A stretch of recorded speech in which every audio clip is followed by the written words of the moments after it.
name is Law Nation. Without hesitations nor deviations to the matter, be sure to hit that like button, share this content, let that friend, that neighbor know where to go when it's time to tune in to Cowboys Sports Talk and beyond. Come on with it. That's including the ice wall, baby. Yep. The Cowboys bringing in Jadeveon Clowney for edge control. You want to be in control, right? Like Mando. Be in control of your odor. Well, let's be in control of our destiny. Ready? Run from it. Destiny arrives all the same. Now, here. What should I say? I am. 5, 4, 3, 2, and understand the cost. Put a 1 in the chat if the audio is straight. Come on with it. Yeah. Come on. 5, 4, 3, 2, and 1. All right. Good morning, good afternoon, and good evening. Yes, indeed. Yes. No days off.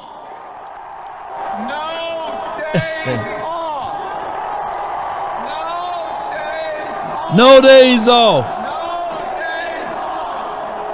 No days off. No days off. No days off. Don't you know no good? Thank you. All right, so shout out to you, Lisa. Lisa, this Friday, Sidecar Social from 5 to 11 is Ditch Day, and I love to see your lovely face out there between 5. No, I'm sorry, 11 and 5, my bad, But it's this Friday, the Sidecar Social that's in Addison. Yeah, come on down. And on top of that, we will be having an event that Saturday, or this Saturday, basically, at the Toyota Music Factory.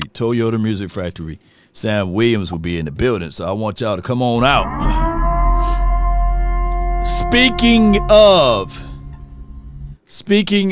edge rushers or defense in general, the Cowboys are bringing in Jadeveon Clowney, according to sources, multiple sources at this point. Now, there are some pushbacks with this, believe it or not, and I get it. I get it. This is a cup of coffee movement. I don't mind it at all. He had close to 6 sacks last season. I think over 11 pressures or 11 hits on the quarterback. So I think that he would be a good situation for us. Let me see if I can pull this up and give you his real stat analysis. Here it is right here. He had Jadeveon Clowney, former number 1 overall draft pick, who posted 5.5 sacks last season, 11 QB hits out of 14 starts with the Panthers last season. Now the Cowboys are evaluating him as a potential edge rusher to help out for the Cowboys. Now, my overall thoughts on this is it's better to have it and not need it than to need it and not have it. Let me say this again. It's better to have it and not need it than to need it and not have it. Let me say it one more time. It's better to have it and not need it than to need it and not have it. And he's one of those guys. All right, so checking in, the thumbnail pulled me in. Pause. This is from JD from DC. Well, hey, whatever can get y'all in over here, it just works the same. Overall, I'm thinking that, the Cowboys need veteran help. I hope it's not at the mercy of you losing out on valuable learning time for Marshawn Nealon or for Donovan Ezaraku. But if you are looking at this and you're saying to yourself, It's better to have it and not need it than to need it and not have it. I hope you guys going to understand what I'm saying. To me, I would rather have him inside the tent pissing out versus outside the tent pissing in.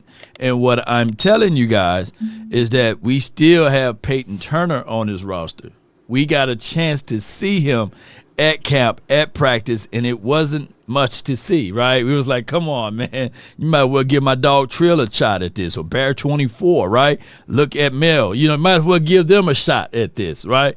So what I'm thinking is that the Cowboys saying, hey, it's better to have it and not need it than to need it and not have it, and I can push Peyton Turner off to the side and tell him, hey, man, go fly kites or something, man, because playing football right now is not what you can do for us to help us win. Now, I'm not loosely looking at 5.5 sacks. I know that that's not gaudy numbers, but what I'm saying to all of you guys is that the Cowboys at least showing some type of movement. We don't get these type of days, ladies and gentlemen. Back in the days, we don't get these type of things. So at least we are trying to better our best, add depth to it. On top of that, they could be moving on from their other first-round draft pick that they did a few years ago, Mazi. And I know Mazi plays a total different position, but we got to look at the 53 the way we can look at the 53. I need 53 guys. I need them here being able to help. Mel Hayes 3D said, this doesn't help. Have you seen Peyton Turner? You don't know. I mean, come on. At this point, can he give us a little bit more than what we've seen from Dante Fowler? No offense to Daddy Fowler, Mama Fowler, and all of those Fowlers. Far as Queso asks, how is he against the run law? If you were to put a side-by-side of Jadeveon Clowney and DeMarcus Lawrence, far as stopping the run, you can get probably the same. He is really good on containment, and this is one of the plays that is highlighted here. Him containing, that's his bag. Jadeveon Clowney, he stopped from being a dominant edge rusher in the sense of being able to give pass rushing stuff. His bag is where it's at as far as stopping the run. And these were his grades last season, of course, 73 and 63. But if you look at the tape, we normally don't go by grades, and that's just been my calling card from day one. Nevertheless, solo tackles 28, six sacks last season, and 14 assists. He had 33 hurries, 44 pressures, 5 hits on the quarterback, 4 bats down as BPA, I said batted down. Boy, 24 stops, and those were the things that he was able to do. Now, I'm sitting here saying to you guys, at 6'5", 255 pounds, I think that he's a little bit bigger than what we had on the edge in the past, and I think that could help out. Now, come on with it. Now, yeah, did I say sackles? Tackles, man. God Lord. It's the coffee, man. I got to get it. He's not a DT. Pass breakups, man. PBUs, man. Look, I'm everywhere today, y'all. Put a 1 in the chat if y'all like me going this early. Normally it's around 11, so normally it's about 2 hours from here. Yeah. How did all of the trash Panthers without Brown? Yeah. I don't know. Here's my thoughts, though. I think that the Cowboys, the way Matt Eberflus like to run his kind of caliber defense, he want bigger edge guys. Yes, we will miss the 90 pressures. Yes, we will miss the 14 to maybe 15 sacks a season. I don't have to say the name for y'all to know who I'm talking about. That's unheard of. Every single year, 90 pressures, 13 to 15 sacks, right? over 34 hurries, man. That is what that production is. You're going to miss that regardless of it. So if you're going to do this, you got to do it by committee. And they got to work him out first, Mel, before they signed him. You know, they got to at least see if he can do make sure all of the parts are working, and calisthenics and plyometrics, make sure he can still move around. Sanjay says, keep Mazi. Now, okay. Now, here's my notion with Mazi and how this will be some type of, hey, we got to look into this. And I'm not beating up the kid. There's two types of players. There's players that play for the legacy of the game. They want to be able to have their name on the legacies of the wall. And then there's people that's just talented enough to be in this sport. Not everybody grew up just being able to be one or the other, right? Sometimes the realizations of it is that it's better to take the dump and get off the pot versus just sitting on the pot all day. And old folks say this from where I'm from: every tub must sit on its own bottom, meaning that a tub frame must sit by itself. And the Cowboys been all what they can do is to support him in so many other factors that's unheard of. It falls into, now you're in a situation. Law, where are you going at? Well, it's not his fault that he brought into a situation whereas every single year he had a new defensive coordinator, a new D-line coach, right? At the end of the day, I can put so much cover over to protect said player, but my cover is not going to cover him enough, right? Mazi Smith got to want it for himself. There are literally people fighting for Mazi more than he's fighting for himself. And when it gets to that point and when it gets to that time, it is better to see what you can get in return versus cutting ends and not getting something back in return. And that is as part of the problem. Like, we as fans and fandoms, we will fall into the ideal of the player.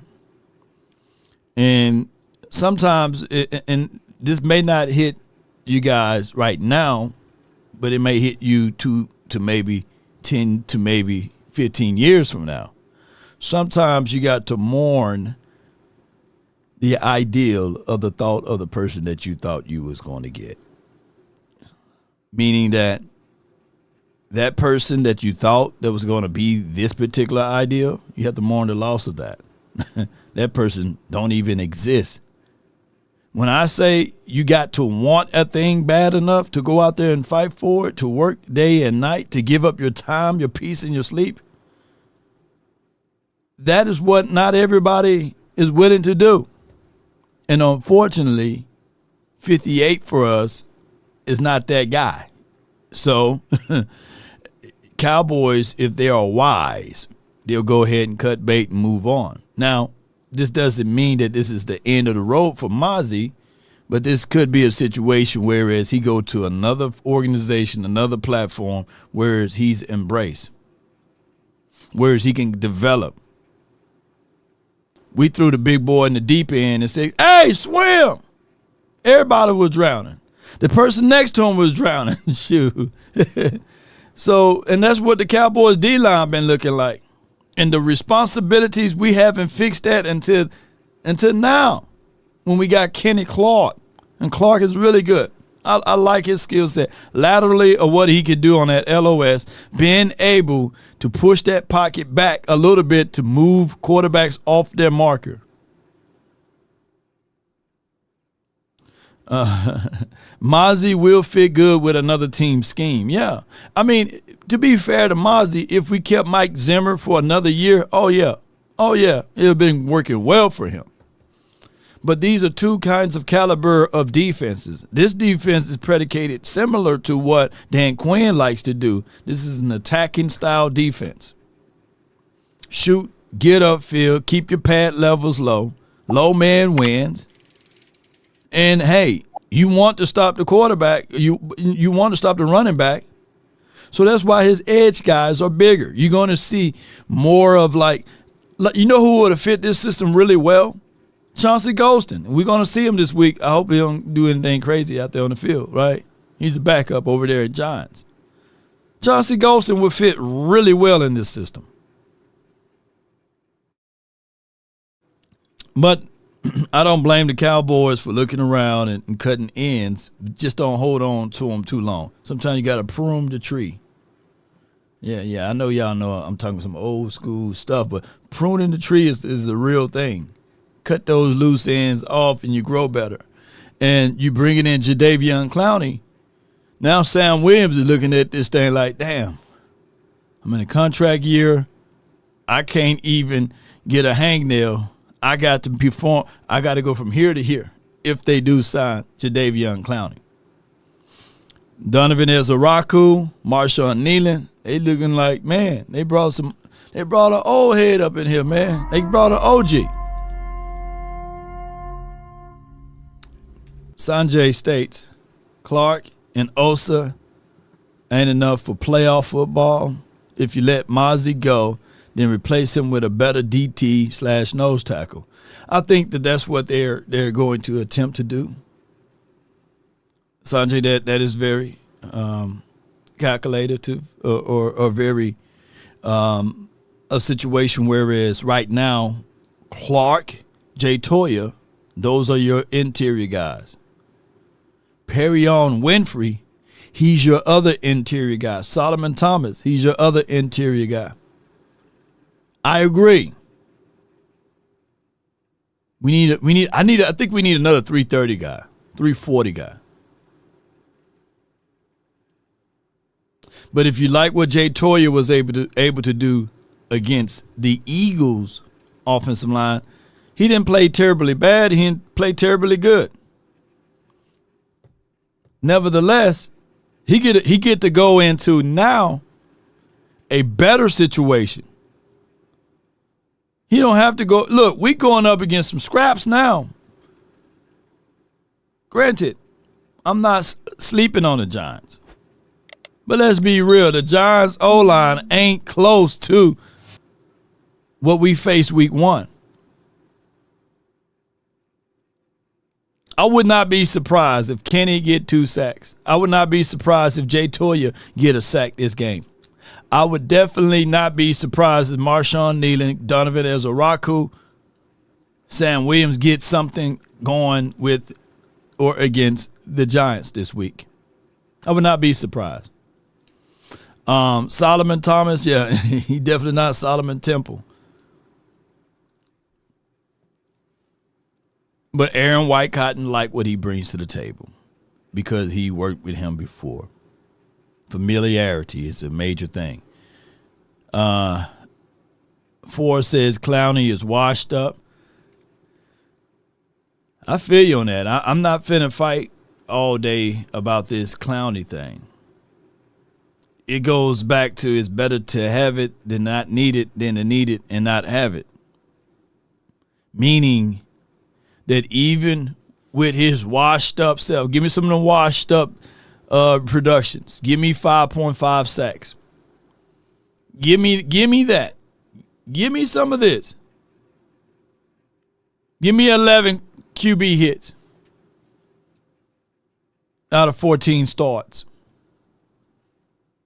I mean, we use the word washed up, but give me some of the washed up production.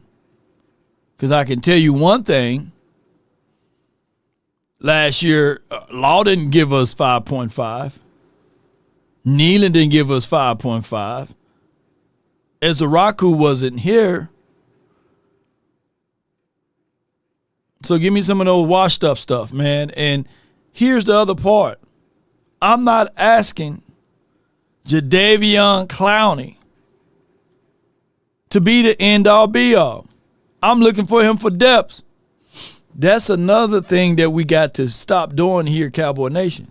When we bring in depth pieces, let's not expect these boys to be world beaters. Bring them in to help us out. Look, a lot of people scoffed, and I hate to bring this team up, but I got to. A lot of people scoffed at Jahan Dotson. They say he's washed, Law. He ain't no good. Man, why y'all all praising the Eagles X, Y, and Z depth pieces? He ain't no good. And all I did was when I turned on the Super Bowl, he caught a pass, a deep one, when nobody was expecting. The washed up Jahan Dotson. Last game. If Jahan Dotson had Ceedee Lamb hands, we'd be okay. But he made a pivotal play with them washed up hands. 51 yards down the field. So what I'm getting at is look, you bring in somebody who once had production, but let's not count on him to be the production. Yeah, that's all I'm saying. And I'm not beating up the guy that called him washed up, but I'm just saying that we collectively just need some help in these departments, but let's stop acting as if, though, these guys can walk on water or turn water into wine. We're not looking for that. No. Now, if they can find direction to the liquor store, that's okay. Yeah, drop me off over here, man. Let me get a Coke 45. We ain't asking you to turn the water into that, right? But that's just what I'm saying. Yeah, when you pick up the number one pick you like 10 years ago, you all right. I feel you. Yeah, so at the end of the day, yeah, 10 years ago, 11 years ago, however long years ago it been that he was the former first-round draft pick. I'm going to say this again. It's better to have it and not need it than to need it and not have it, right? Yes, indeed. So it is 2 zigzags and a 100 pack, right, Gil? Yeah. Hey, what you doing that 100 pack? Yeah. So we gotta get them all, man. Shoot, come through in the clutch for you. Yeah. So, hey, give me the depths because right now, if the Eagles were to make that pick, y'all be like, brilliant. You know, look why we couldn't go get him. Now, shout out to Jadeveon Smith, though. I mean, that was a good pickup for them, and this is probably our counter. I don't know. Yes, indeed. But we just need Clowney to replace Carl Lawson of production. And that's – I like Carl. Where Carl Lawson at anyway? I wouldn't mind bringing him back for a cup of coffee. and just like in the words of Mike McCarthy, just like anything, boy, it is a situation for that. But, you know, if you're rolling around and you need to figure out what you need to do with your life, and you got Dak on filthy, right, in the chat, 40 ounce and a rhino pill. But if you want to ramp up your production the better way and the best way, it starts right here with something that can help your face out. How to be an Atlas man. First, gently glide your House of Atlas razor with the grain to ensure a precise, comfortable shave. Then, drop your transmission with nothing but a spoon. Anything's a tool in the hands of an Atlas man. Now apply Atlas Calming Aftershave. Welcome to the top. Welcome to Atlas. Be the smoothest guy in the room. Durable blades for long-lasting smoothness. Precision trim edges for detail and also cutting those sideburns. With a stabilized stainless steel for a smoother shave. Dermatologist tested, comfortable, smooth glide. This will be your number one blade in the world. And all you have to do is remember House of Atlas. Shave with the best. Yes, indeed. Shave with the best, man. A House of Atlas. And I know I got a face full of hair, but to get around those curvatures and those edges, man, to make sure that you properly shave right, get the flexible head, man. Make the adjustments here. And the blade is good. See, you got some little hairs on this, man. Boy, I'm telling you, boy, you get this shave, boy, y'all better watch out. So use House of Atlas to get your percentages off. The information is in the description box. And don't do like Smooth that called in last week. Like, Law, Law, you got a face full of hair, man. You ain't using that razor. Take the money out! Don't get in between me and my bag, man. But neither here nor there. Jonathan states, Jerry take a first and give, Jerry take a first, give it to Cleveland for Myles Garrett and bring back Gilly as a third corner. Defense is solidified. I mean, we just went through war. We went through war about $40 million, right? And we don't. Hey, I get your notion, Jonathan. But we had a guy that can give you. Now, I'm not saying that he's Myles Garrett, but we had a guy already inside that was giving you Myles Garrett type of production, right? Semi-production that was like 5 years younger than Myles Garrett. And we just got rid of him. Why would you do that? That's like aging your team. Now, I hope all is well with Myles Garrett. And I think that, he's going to continue to have good productions over there in Cleveland. But that's about it. Cleveland is not going anywhere anytime soon. Yes, indeed. But I do like Gilly, bringing him in for a cup of coffee. At this point, I like Gilly, but then again, I don't like Gilly because I would rather just fold with the youth, man. My only hype to bring in Gilly was before the season kickoff, when I get a chance to see him in 3 or 4 weeks before the season. I just don't think that you can throw Gilly out there now. Is he better than Booth? Yeah, Booth is no longer here now. You see what I'm saying? Like, that was my whole reason.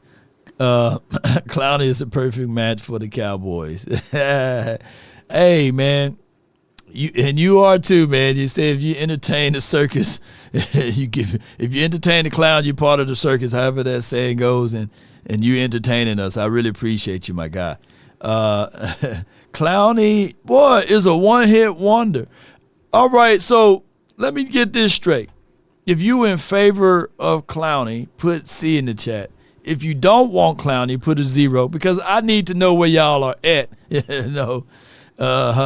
Novacek, James McNair, appreciate you. Jay, my guy, man. Yeah. And we're going to speak to him this year again. Shout out to my guy, Jay Novacek. Let me see what y'all say. We know what? Mazi is we need a dog. Okay, yeah. I need to know where y'all at, man. This is like a semi-poll now, I need to know. Man. Okay, a lot of C's. Okay, look. Most of you guys are okay. So it's just only like the 4%, basically. I don't see no zeros. So, I mean, I got Chris Dantzler. Shout out to him. Somebody put CEO. All right, so. Majority of you guys are like, yeah, bring him in. It wouldn't hurt, to have that, I guess, in the back of your, to have that as a situation that can happen. I'm not going to be mad at that, okay? And we got a crazy schedule coming up. And you just never know that the journey and the road is long, right? Looking like a math grade, yeah. Play James Houston, yeah. So I think we talked about this last night on the Cowboys Collective, and I came up with this like to John Machota Foots, and shout out to my guy Scott Walker who couldn't attend last night. I'm saying this right now. My starting lineup will look a little like this. Let me go to this sheet right here. Let me go all the way down. And this is just my observation. I could be 1,000,000% wrong. This is the Cowboys official roster right here. My starting lineup, somehow, one way or another, let me pull out my Sharpie law. I'm moving him up out of the starting rotation. See, however you feel, Dante. Man, I thought you were still working or playing for the Washington team at day one. I'm moving Fowler to the side. I'm moving Sam Williams to the side. And Sam, my guy, you know, and I hope he ain't feeling some type of way, but I'm saying it this way, Sam. I like what you can do, but I would prefer to put the second round draft pick, these 2 second round draft picks that we had a year and 2 removed, and this year rookie, I'll have them as my starters. Then I'll throw in Sam Williams and Fowler, and then I give you James Houston. Matter of fact, after that rotation, I'll start with Marshawn Nealon, Donovan Ezeraku, James Houston, Sam Williams, and Fowler. That's that order that I would go in on my edges.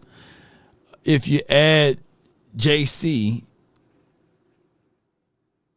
where would he fit at in his rotation?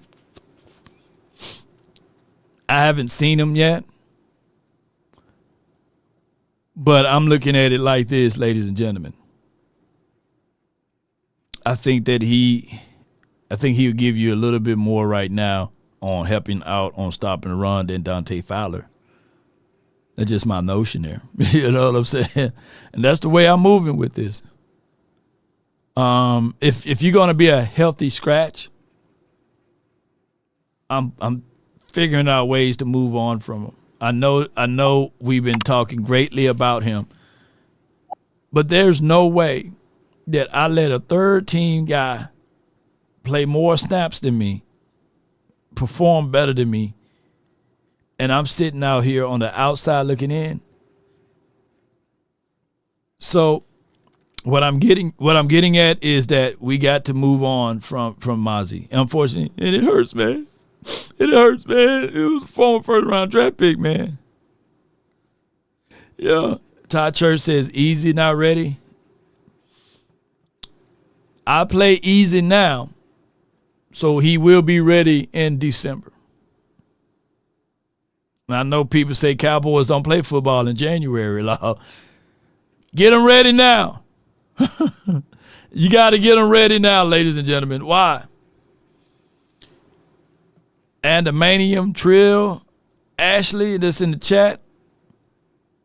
Ratio, Albert, you can read a book all day.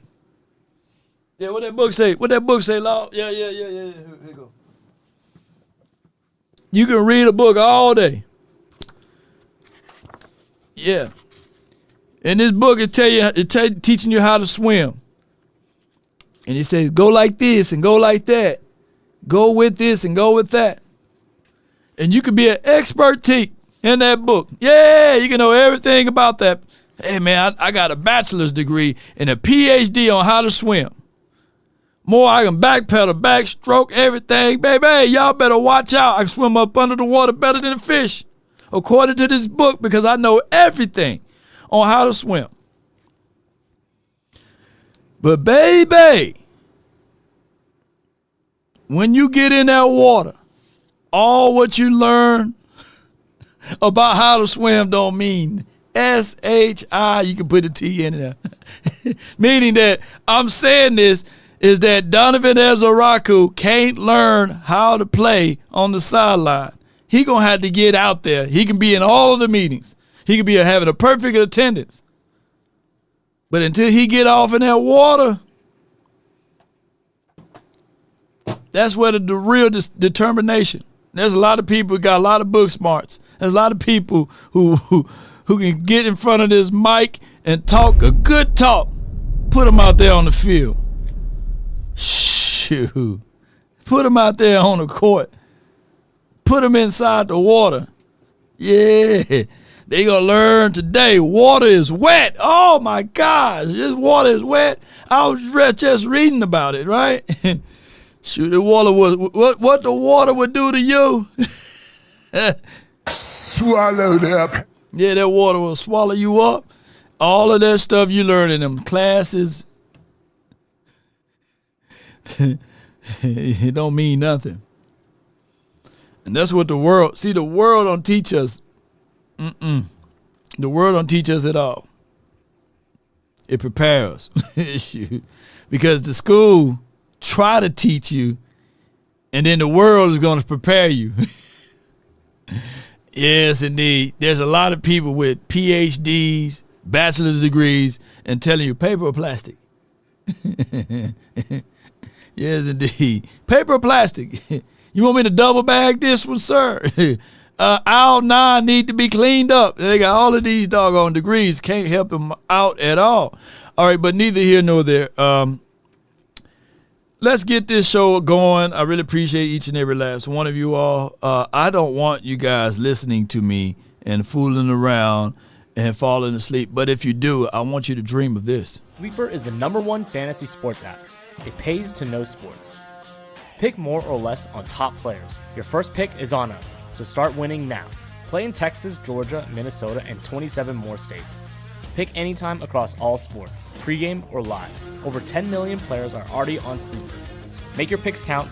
Score up to 1,000 times your cash. Join today. Get up to $100 credit using code LAW. Call your shot on Sleeper. Download now. No doubt, man. Download Sleeper and get the best results when you use promo code LAW. You can just blindly go in there and just use LAW and at least get 100% up to $100, and they will back that up. I guarantee. But you can go in blindly. Just don't fall asleep too much behind that when you do go in blindly. Cowboy Nation, what will we do this weekend versus the New York Giants? This is a must-win game for the both of us. I got a chance to talk to my guy Bad Dog yesterday. He's feeling the same thing for his Giants. Must-win game. We can't take the Giants lightly. Why, Law? Well, here's the reason why. They still got edge rushers. They still have interior guys. And we got to put a placeholder or a pin on Tyler Booker because we haven't got a chance to see Tyler Booker go up against a premium dominant defensive tackle. Jalen Carter, Spitgate, all of this stuff, I get it, right? It's fined $57,000 for spitting, and that's crazy. And he missed the whole game, so they might take his game check. I don't know how that works. But to be fined $57,000 to spit, that's crazy. I know somebody right now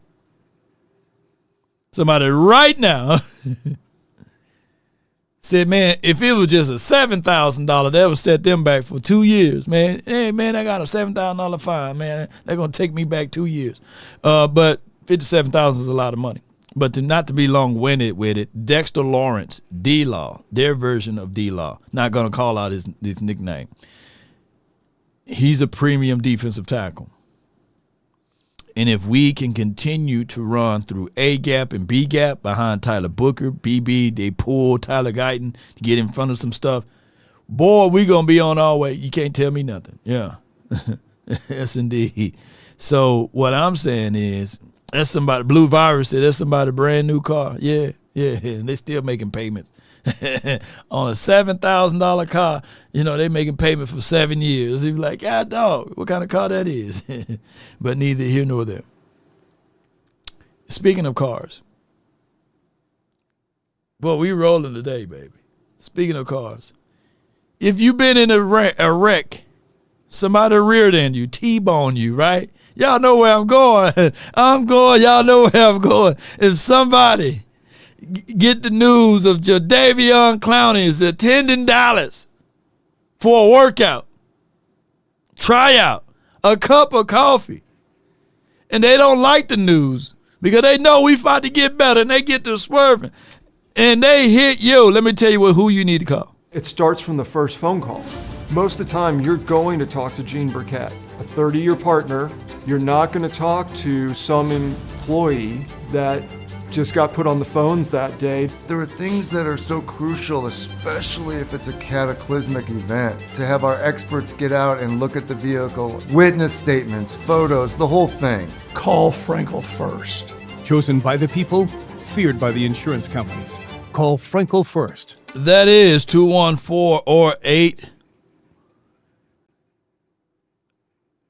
Dial all of those numbers and you will get a chance. And they understand the cost. Call my phone, hit my line, only ones who down for. You'll get a chance to speak to our partners, Frenkel and Frenkel Personal Injury Lawyers. Brought to you by one of the best in the business, Law Nation Sports.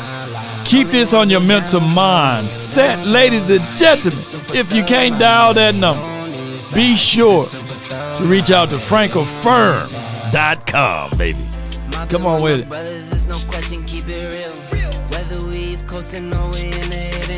Yeah. 657-390-7391. That's the hotline for your mind, baby. I want to know your thoughts. From the 484 Hood Quavius, Cushington. You're live on the Nation, man. Talk to your boy, man. What's good, Nation? What's good? Not much, man. Not much, man. So, last week we had issues in the beginning of the game with linebackers not filling, linebackers being hesitant, linebackers not closing the gap or setting the edge. Last week we had issues with our edge rushers in the first half not getting home. Okay. Because of the hesitation and all this. But in the second half... Pause for a sponsor super chat. Come on with it, man. Hold on tight for me. Pause for it. Anthony Mosley, $9.99. Off topic, if y'all in Dallas, come to the Dallas Farmers Market on the weekends. I got y'all with some fresh grass-fed premium beef. My stand's name is Gabriel Ranch Premium Beef. See y'all there. Okay, nothing wrong with that, man. Premium beef, man. Shoot. I'm not in Dallas. Shoot. Briskets, come on with it. Ain't nobody mad but Peter. But yeah, appreciate you, Anthony. I could go for some brisket right now, too. Oh yeah, man. Sweet Baby Ray's, or if anybody makes some homemade barbecue sauce. Yeah. Yeah, buddies. Yes, indeed. Yeah, so I don't think we're going to have to deal with that this week. No. Granted, we're not playing Jalen Hurts. Right. But this gives Eberflus an opportunity to unload the clip. Mm-hmm. You know what I'm saying? It gives him an opportunity to unload the clip now. Last week, we did really, really well. In spite of the fact that we did not get home in the first half, we did very, very well in coverage. So I am not worried about Malik Davis. I am not worried about Malik Neighbors. I am not worried about Wan'Dale Robinson or Darius Slayton. I am not worried about those guys because my corners showed that they can cover regardless. And besides, we were in the zone 95% of the time. Yeah. So that helps. Yeah. Make Russ make a decision. Yeah. If he runs, I feel bad for him. If he doesn't run, I feel bad for him. Their running game last week, force 22 carries for 77 yards, and 40 of that was Russell Wilson. That's bad. If you remember last season, we held him to 2.3 yards a carry. We did. And I like Tyrone Tracy. I do. Just not with the Giants. Yeah. Just not with the Giants. And that is for what it is, man. You 100% on that. What else you have for the Nation today? If anybody was worried about the fact that George Pickens didn't really get off last week, relax. This is his week. That was scripted. It was scripted that way for a reason.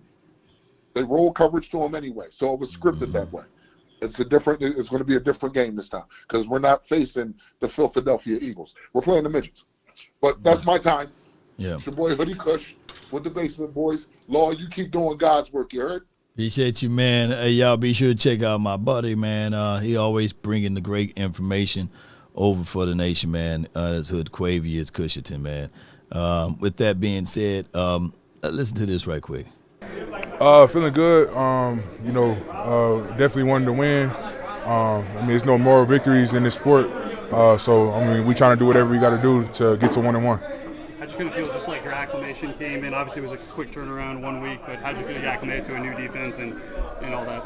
Yeah, I mean, I only been here a couple days, and for me to learn the playbook and be able to play as fast as I could have, felt pretty good. Still a lot of stuff I got to get better at. Listen properly. He said he only been here for a few days. That's Kenny Clark, ladies and gentlemen. Only been here for a few days.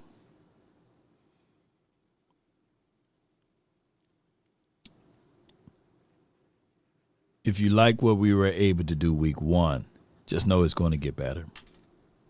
And, I'm going to work at that every day. Shotty was talking about there's a duo play where you were kind of able to hold one blocker off with one hand and make a tackle. When you kind of have the quick turnaround like that, does it maybe help you just kind of do football a little bit more? It's like, hey, I just got to go out there and go play in addition to knowing the playbook. Yeah, I mean, this is what I do. I know how to play, and the main thing is just being able to get lined up, and I'll be able to do the rest. So that was my main focus, being able to learn the blitzes, learn the movements, and all that kind of stuff. And once I get my feet in the ground, I'm good. You've played at AT&T Stadium before.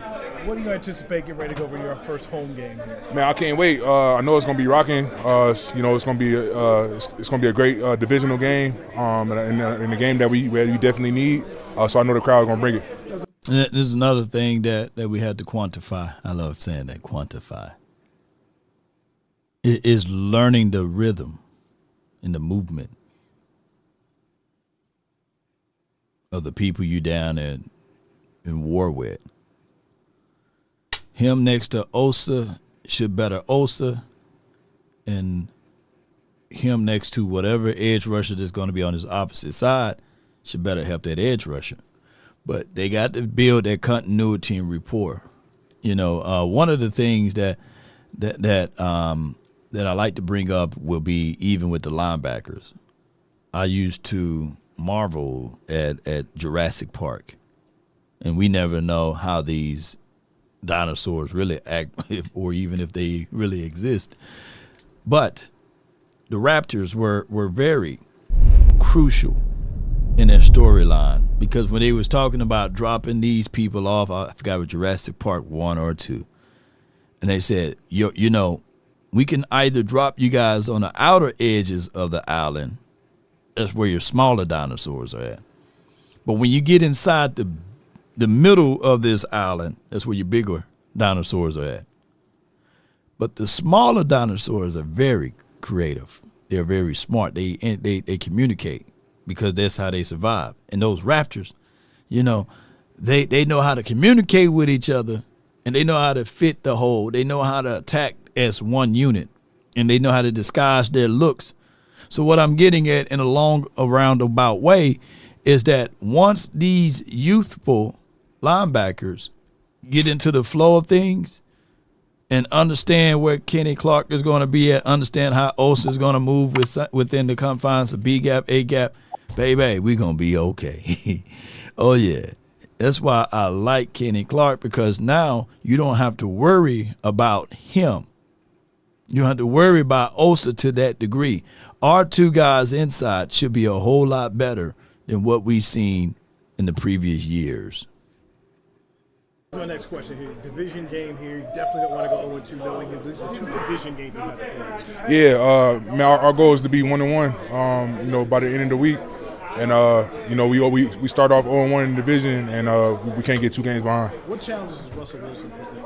A lot. I mean, he got a great deep ball. If you give him time, he can throw a deep ball. He can scramble out of the pocket. He's very elusive. He can get the ball out quick. He's a vet. He's been doing it for years. I've been playing him for years, and I got a lot of respect for Russell. I got hit in the lip today, yeah. So bust that mouth. Help me practice, and crazy. That's what I'm talking about. Battered and bruised at practice, man. Somebody said bring in Christian Wilkins.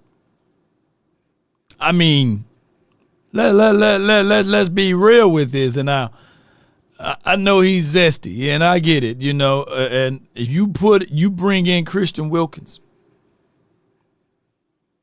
C-Dub, that means he go back to his rightful spot, to the third slot. Kenny, Christian Wilkins, and then Jay Toya. Osa, Solomon, right? When Osa get tired, we have Solomon, Temple. And I think that with Jadeveon Clown, those two moves there, and I will have to put in the contract for those who want to entertain the Christian Wilkins. I'll put in the contract. Anything comes up zesty. Even if you wear pink, you know what I'm saying? And yellow, them two colors don't match. Pink and yellow. Hey, you getting fined or something. If you touch anything below the waist, man, you got to come up with something in the contract. Yeah, you got to come up with something. I think that would be the only way. And sometimes you need that crazy stuff, and I'm not saying that he's the end-all, be-all either. But what I'm saying is that I'm looking at production. I'm looking at what he can do to help, not to hurt, because just to be real with y'all, we don't get this type of production from the interior. 39 solo tackles, 10 sacks, 12 assists, 1 forced fumble. What else he got? Zesty and all. 33 stops, 32 hurries, 16 hits, 58 pressures. We ain't getting that, balls. We ain't getting that from Mazi. It would take Mazi 5 years to get 10 sacks. And I'm just saying, maybe 7, maybe 8. I don't know.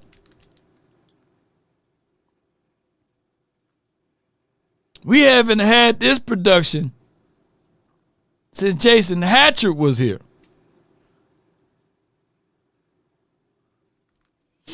He'll be the dentist. You got to work out a contract. They'll be solid. There'll be some games that Christian probably gets more snaps than Kenny. I'm just telling y'all, man. 10 sacks.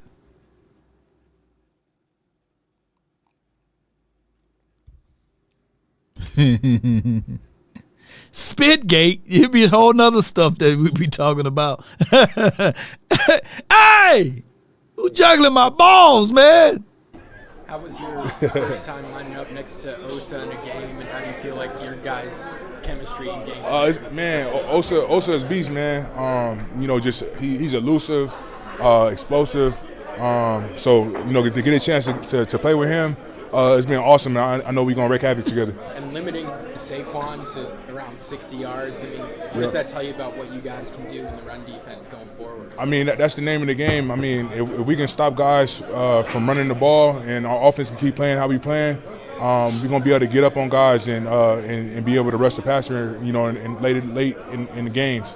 That's the goal. We gotta keep on stopping the run, keep getting guys behind the sticks in third and long situations, and just keep playing complementary football. And where do you feel like you are in your knowledge of the scheme here now that you're getting it? Every day I'm getting better at it. It's an everyday improvement, and I got a pretty lock on a lot of things. I'm pretty sure it's gonna be some more game plan stuff I'm gonna have to figure out, but I feel comfortable right now.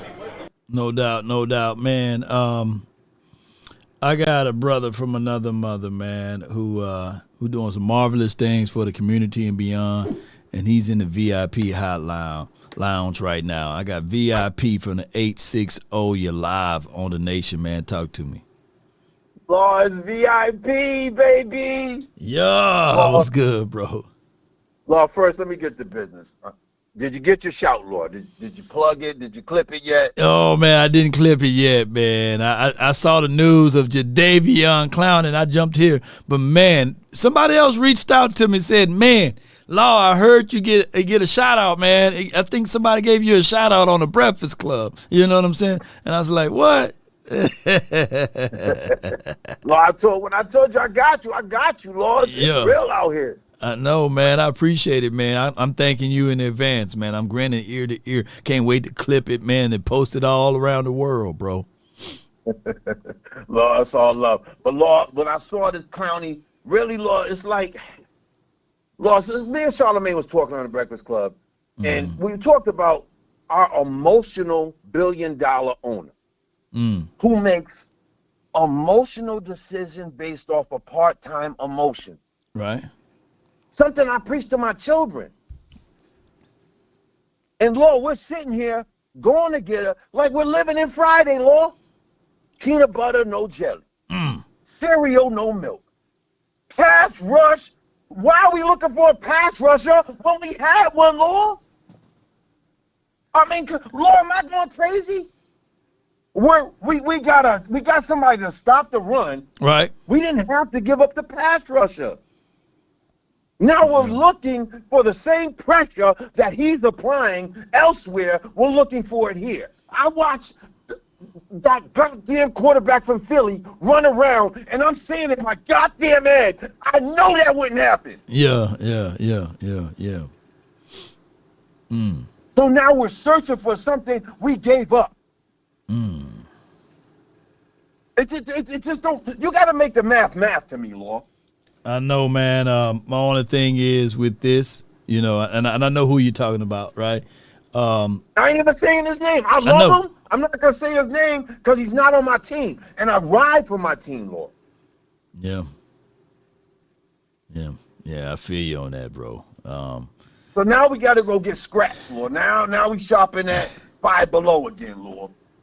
I know you're not gonna solidify what the Cowboys are missing by doing this, and that's okay. I think that what the Cowboys going to have to do is just figure out a way, man. That's the only thing I can say, bro. I just we got $37 million, man. Rounded up $38 million. We got enough money to go pick up enough pieces to solidify this team in every hole. Great. Look, that's all I'm asking. But it's just crazy I'm asking for this, and we already had it. We could have went and got this guy without giving up the next guy, Lord. We just got to get out our feelings, man. And Jerry, I know you listen. I know you tapped in. One of the Joneses is tapped in the Law. You can hit me up, VIP. I'm out. Matter of fact, I'll be on the start again in a minute. Yes, indeed, man. So let's just get it, Lord, man. Like I'm the Lord. I feel like we didn't get beat last week. We lost the game, Lord, and it's a difference in my eyes. Yeah. There's a difference between getting beat and losing the game. Meaning you took fault. When you get beat, you just getting beat. They were the better team. I didn't see the better team last week, Lord. Even without Micah, and that's great. It's man, I didn't even say his name. Even without my guy, I'm just Lord. But I do know this. What's that? We great. We gonna give you the BTA that we should have gave these kids last week. Well, we gonna have to roll up on them Giants, man. Well, they gonna try to come up and roll up on us and think we something sweet, but nah, we gonna be straight better with them boys, and we gonna let them know that we the best, bro. We gonna win this weekend. And like you said, go young, Law. I don't want to see 13 on no goddamn run plays. I don't want to see him out there, Law, unless it's third down. Yeah. I watched him, Law. He looked like he was running in quicksand. You ain't lying. You ain't lying at all, fam. Look, Law. But I do. It's one thing I have. I told you, my coach is a YN to me. So I feel it's his YN ideology. He's not playing nepotism. There's no politics here. So I hope that he went and studied the film and I seen somebody break away in the open field and get ran down. Nah, bro, if that was Jimmy, he wouldn't even been on a plane. You had to take Uber back to Dallas, boy. You would have had Uber, B. There would have been no Uber Eats. He would have cut all that off. Oh, man. So it's him and 13, I think, are the real ops. To me, those are the things that we could switch out. So I'm not really worried about it. I think our Lions gonna eat good this week. The Ty War and BB, I think we're gonna see them eat good this week. And I know you didn't see him eat yet, but I have faith in this kid. So, Law, you know how I ride. I'm gonna see you soon, Law. It's crazy. I was gonna go to the game that they traded my team for. Now I'm kind of Yeah, I mean, I don't even want to go to that game, Lord. Come on down to it, man. We're going to be here, man, doing some crazy good stuff for the community and beyond, bro. And bring everything down, man. I appreciate you for calling in. Let people know where they can find and follow you, fam. Nah, Lord, you already put it up, man. I don't look, Lord. I don't need affirmation from nobody, Lord. I already got that affirmation when I wake up and look in the mirror, and He blesses me. No so doubt, Lord, man. keep doing what you're doing until I jump up to that next level and do what you do, Lord. Look, they know where to find me. I'm outside. You can see me on Lord's page. Lord just put me on His. Shout out to you, Lord. I see you put me on your page. I'm outside. I'm riding for you. How about damn Cowboys? I ain't a killer, but don't push me. I ain't mad at you, man. That's my guy, man. VIP, man, from the 860. Yes, indeed. I got from the 252. You're next on the Nation. Talk to me. Going on with you, man? Not much at all. Who we need? They need to get rid of what's his name? Turbot, man. Oh yeah. Let's see the Lamb all game. You talking about Jalen Tolbert, JT? They need to get rid of him. They need to have a plan of action before they do such, though. They do, and it's Trayshawn Holder. They need to go activate that man. Oh yeah. They switched that right there. That offense, man. I'm telling you, man. Just the offense, though. Yeah. Defense fire too, though. Who that new dude we got? Which one? Kenny Clark? Or you talking about Jadeveon Clowney? Or which one? The new dude today. Oh, they bringing him in, Jadeveon Clowney. He's not signed yet. They're going to make sure he can pass his physical and all of that. But if such, he had 5.5 sacks last season, and he's been in the league for a minute. Former first-round draft pick, over 11 hits on the quarterback. I think you bring him in for veteran help. So he ain't coming on the practice squad. He coming on the active 53. That's up to, because they can probably sign him to that veteran practice squad thing and then work him in. The good thing about this is that when you sign people after day one or week one of the NFL games, that their contracts don't have to be guaranteed for the season. Yeah, so it worked out well for us. Mm-hmm. How old he was? I mean, he's 32. That ain't bad for a defensive player. I mean that's up there, but I think he can still work himself in. 32. Keep in mind, when we signed Terrell Owens, he was 32 for the Cowboys. Running back, man. They keep throwing that game on Ceedee. No, Ceedee was trying to make up that game. The running back lost that game when he dropped that damn ball. Yeah, I mean, the collective sum, fam. When you add in the mistakes and the mishaps from Ceedee Lamb, and you put the cherry on the top with Sanders. I mean, he can only run as fast as he can run. I get that part, but the fumble delay. Is everything. It was a whole delay. Yeah. It's raining. You putting the ball in the air, you gonna have drops. That man not no robot. That part, I feel you, man. I ain't gonna argue. Game when he dropped the ball. I ain't gonna argue. I'm definitely not gonna argue with you on that point. The delay happened to both sides. It's amazing that no team scored basically at the delay, I believe. So, I mean, it is for what it is. The Cowboys caught an L. Sometimes you learn more from your failures than your success. Yep.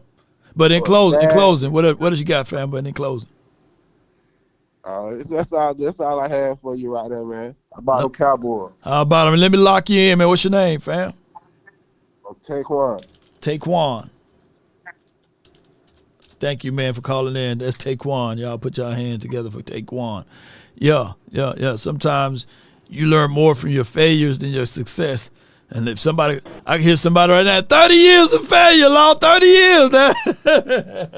Boy, stop putting that cover over. How much Jerry paying you? If he paying me, it's not enough. Sacrifice, but How do NFC East games compare to NFC North? Man, it's football. You know, the stakes is always high when it's a division game.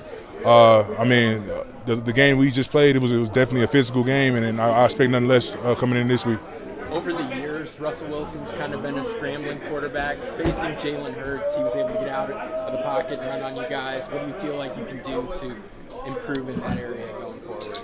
It's all about communication and then discipline in your rush lanes. I mean, that's the main thing. I don't think the Eagles really did anything special.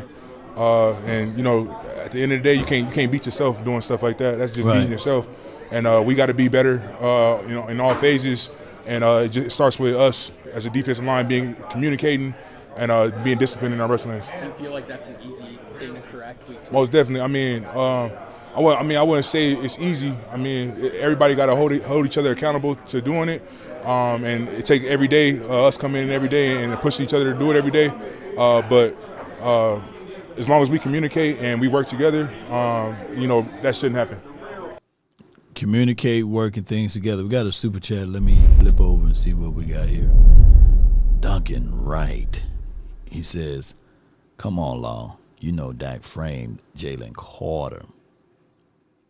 Now, the spit thing is not going to go away, I see. If a bird takes a dump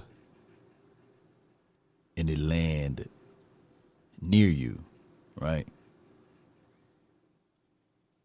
It's different than that same bird takes a dump and it lands on you.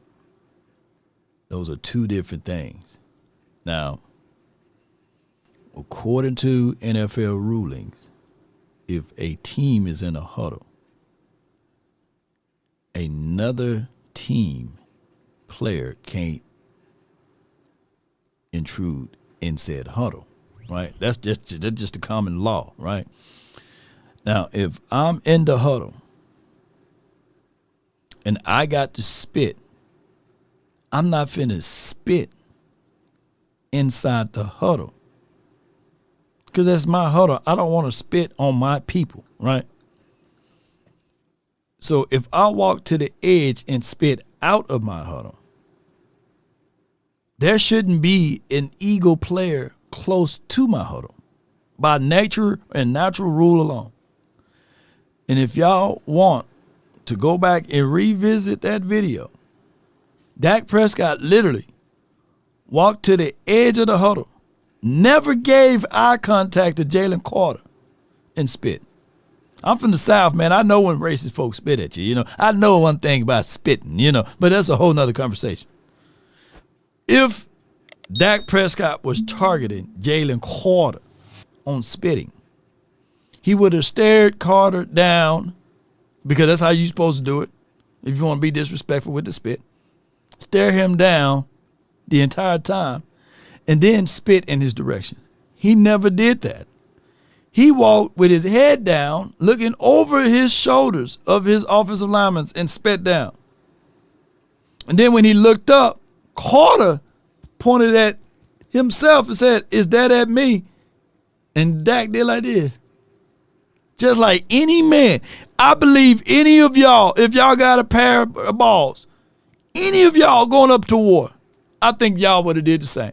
I guarantee. OG, recent money, not old money, Greg Nice, the Basement Boys, Miss Cowboys, 19 of 86, time in, all of y'all would have did the same thing. You would have did the same thing. You'd have been like, yeah, you know what I'm saying? And then what made Dak the full gangster that people are not pointing out is that he didn't run back inside the huddle with his 5 offensive linemen is there.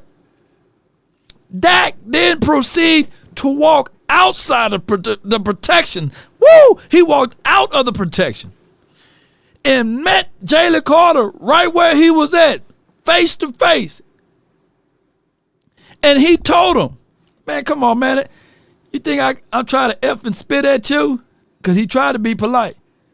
And he was like, da, da, da, da, da, da. And then he began to spit. Carter began to spit on him. The best composure of it all is that Dak didn't swing, didn't move. He just let that spit hit him, and then he looked at the official.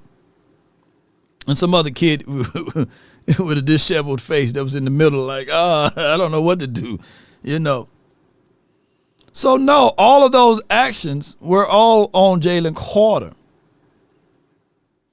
for getting butthurt or in his feelings, right? To proceed to spit on somebody. And just for example, for those who not understanding, it's difference. Or even if we talking gunplay, of me showing you I got a gun, and that's the fault, right? But if you're in the state of Texas, there's a whole nother conversation. Versus you shooting me with said gun, right?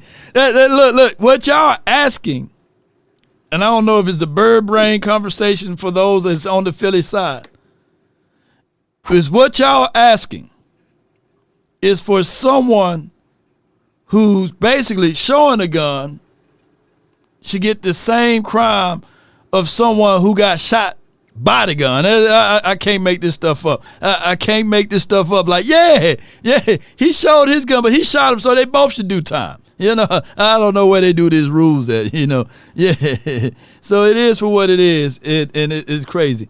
I got from the 712, you're live on the Nation. Talk to me. What's good, Law? All is well, can't complain. Okay, so I'm going to start off with this. All this spitting stuff and this Micah stuff, come on, Cowboys Nation. We got to move on from that, man. Mm-hmm. Yeah, true that. You feel me? We got to move on. Let's go. We got this Giants coming up. Mm-hmm. You know, let's move on. Let's move on. Secondly, on the Clowney thing, I love it. Clowney can set the edge. He can set the edge and play the run. He's a very good defensive player. Yeah. To me, he's kind of a Fowler-esque type player. I like that. So I feel that. Secondly, I heard you guys talking earlier about the Trayshawn Holden. I'm kind of more – I kind of want Mingo in there. I want to see what Mingo can do. You know what I'm saying? Yeah. I think Mingo would have been, you know, starting week one if he wasn't hurt. But I got a super chat. Hold tight. City Kid Charles, $5. Law, you do not need to explain anything about that spitting crap. These folks knows daggin' well he didn't do anything wrong. I like that. They just want to talk. No doubt. Shout out to you, Sadiq. Thank you for the support. Yes, indeed. She re-echoing what you said. But, man, yeah, I do like Jadeveon Clowney to that degree of what he can do as far as being that veteran guy. He's good against the run, and he's solid on pass rushing if you need that. Now, there are a lot of people saying that Donovan Ezaraku is not ready. I get that, but there's only one way as an edge rusher to get ready. You get out there and get swimming. You got to get to swimming. Yeah. Yep. One thing too, I'd like you to touch on, if you feel me, these receivers. Another reason I want Mingo in there, he run block. Yeah. Oh yeah. There was a lot. There was a lot of those receivers that weren't run blocking. A lot of them. Right. Through that game. So I want you to touch on that if you can, brother. No, most certainly, man. I thank you for calling in. What's your name so I can lock you in? Ray. I'm Ray Mack. I got you subscribed. I watch you a lot. I like what you're doing, Law. So, yeah, let's keep this going, homie. Appreciate you, Ray Mack. Man, appreciate you, man, from the 712. I think when you look at the fullness of this team, when Mingo get back, they said one of the things, if I can find that clip, let me see if I can find this clip, and I appreciate y'all. Let me see. Cowboys can. I think they got it on their page. Yeah, can fan. My guys, man. They got to hear, ooh, I got it, ladies and gentlemen. Bear with me while I build the plane as we fly. It's one of the most physical teams in the NFL, and I feel. Let me see. Boom. Yeah, we want to be known as one of the most physical teams in the NFL, and I feel like that only happens with us practicing as hard as we do, coming in with the intentions of being a physical team. Like, that's a part of our identity. That's something that we spoke about earlier, and that's what we want to be known as. So in order to be seen as one of the most physical teams, we have to play like it. And I feel like we played very physical on Thursday. We just have to build upon it this Sunday. All right, so that's Tyler Booker. He's saying one of the identities of this team is being a physical team. Being able to be physical, you got to play like it. I got a super chat. Duncan Wright, $5. You wrong, Law. I will dispute this in front of the NFC Super Friends. I mean, for context, what are you saying I'm wrong with? You know, at the end of the day, I don't know what you're talking about, Duncan. But we really appreciate your support. Thank you for your love and adulation for the nation. Without hesitations nor deviations to the matter. Hey, if sending me $5 for being wrong is right, then guess what? You're right. You're right. If you want to be right, the need to be right, ladies and gentlemen, is an example right here. Yes, indeed. You're right, Duncan. Whatever I'm wrong with, you're right. Come on with it. That's why your last name right? Come on with it. So what my caller was saying is basically is that this team, we can't say we want to be physical and you put Jalen Tolbert out there, right? And that's no offense to Jalen Tolbert. What I'm getting at is that Mingo is a physical, down the stretch blocker, him and Ryan Flournoy.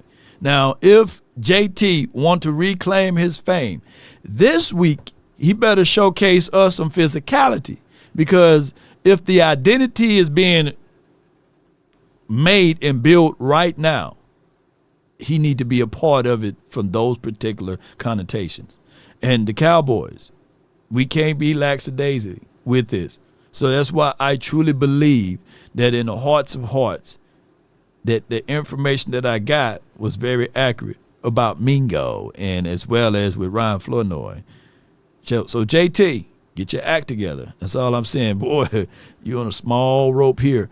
I got a Dre the Truth, man, from the 318. You're live on the Nation, man. Talk to me.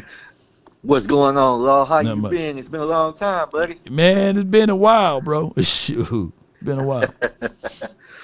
Regarding the Jadeveon Clowney potential signee, right? It wouldn't hurt, getting, a lot in the trenches, because trench play is important. We all know that. Offense and defensive line. We got our hands full, regardless of who the G men are. We got our hands full with their defensive line and what they got with Thibodeau and Abdul Carter and Dex and all those boys. And Booker's right. Gotta be physical. Mr. Tolbert, I seen him miss a block. I don't even know what he was doing out there, man. I think he was enjoying the grass or something out there. I don't know what he was doing, but he had some problems out there. I don't know. I say give Trayshawn Holding a shot, at least until Mingo gets back. Like with Tolbert, you know what you're getting already. Yeah. Special teams. That's about it. Yeah. And when it comes to, I was listening to a couple of YouTube podcasts or whatever, and they were talking about George Pickens and his targets, and it'll eventually be a problem if he doesn't get enough targets. I think having Ceedee Lamb with them, it'll be a huge benefit. Because remember, when he was in Pittsburgh, he was the guy. Yeah. They just didn't give him the ball. Had nobody give him the ball for real. Yeah, Kenny, so Kenny Pickett and them. He'll get with the program here. They trying to establish a certain culture here. They trying to establish a certain identity here. I see what the plan is. But just like I would tell all our Cowboys Nation guys and gals, just be patient, man. And, it'll all come in flourishing. It's coming, guys and gals. Just be cool. No doubt, man. I appreciate for calling in, fam. You have a good one, man. Oh yeah, man. I'll be on. I normally make a yearly appearance, but I think I'll be on. I'll be on a couple times this year, man. Yeah, you have a good one, Law. You as well, man. Keep spitting the truth, man. That's Dre the truth, man.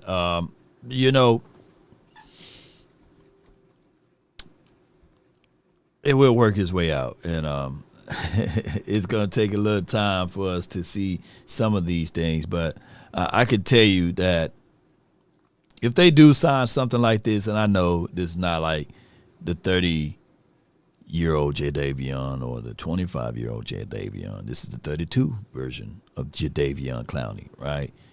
And it wouldn't hurt. I'm going to say this again since we got more people in here. It's better to have it and not need it than to need it and not have it. Write that down. That's going to be the message for today. It's better to have it and not need it than to need it and not have it, I get Donovan as a Raku who's not ready yet, but the only way he get ready is getting out there. And the only way that we put him out there and he fool around and not ready, then we just say, hey, tap him on the shoulder, then we got Jadeveon, right? But Marshawn Nealon, we like what he was able to exhibit and exude. Dante Fowler, if he continued to play the way he was playing, you might as well put the youth out there. So it's a win-win for us in that category. And James Houston, oh, man, he got high upside. I mean, the guy played before the injury, before all of that stuff. He had 8 sacks in 8 games or something like that. And these wasn't what we call garbage time sacks. So let's give Houston a shot and a chance too. But I see what Matt Eberflus is trying to do. He's trying to have a wave of edge rushers, right, with solid interior defensive tackle play. Remember this. Defense rotate in and out. O-line don't. You get more of your sacks in the third and the fourth quarter from your interior boys as well. So you wear this offensive line down, you're going to see production. This is all a creative game plan from Matt Eberflus on Matt Eberflus's defense. I'm not going to get mad at him. No.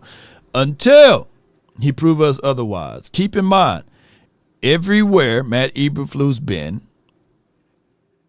they ranked out top 15 in stopping the run, top 15 or top 10 in defense.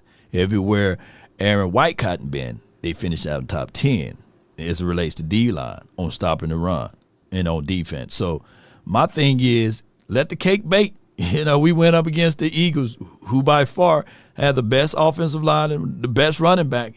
I think Saquon Barkley, didn't he finish out the best player in the National Football League? Voted on by his contemporaries? Yeah, so let's not get it twisted. Justina Anderson reported on Wednesday morning that the Dallas Cowboys are set to host free agent pass rusher Jadeveon Clowney, and this is awesome. Clowney would make a lot of sense for the Cowboys. I remain excited, and I think we all do based on the season opener, about Sam Williams, about Marshawn Nealon. I know Dante Fowler didn't have the best game. I think it's still fair to reserve some judgment there. Donovan Ezuraku clearly playing his first NFL game. There's a lot more to come there. Clowney would help amplify that group. And if I'm being honest, the thing I'm most impressed with here is that the Cowboys are looking into this, that the Cowboys are even considering making a move.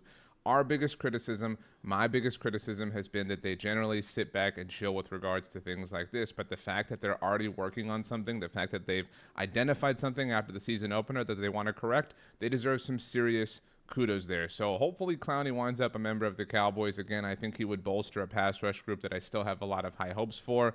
This is great to see. Again, serious props to the Cowboys. I'm a long ways away from having trust in the front office, but they are proving in everything since the Micah Parsons trade to at least be taking things a little bit more seriously. No doubt. That was a great conversation that he's putting out there for everyone.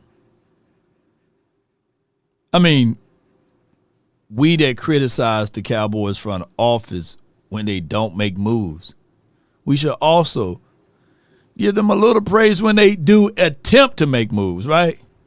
Just a little praise. Man, there ain't nothing wrong with praising your team, ladies and gentlemen. Now, we'll be back on the criticize wagon, right?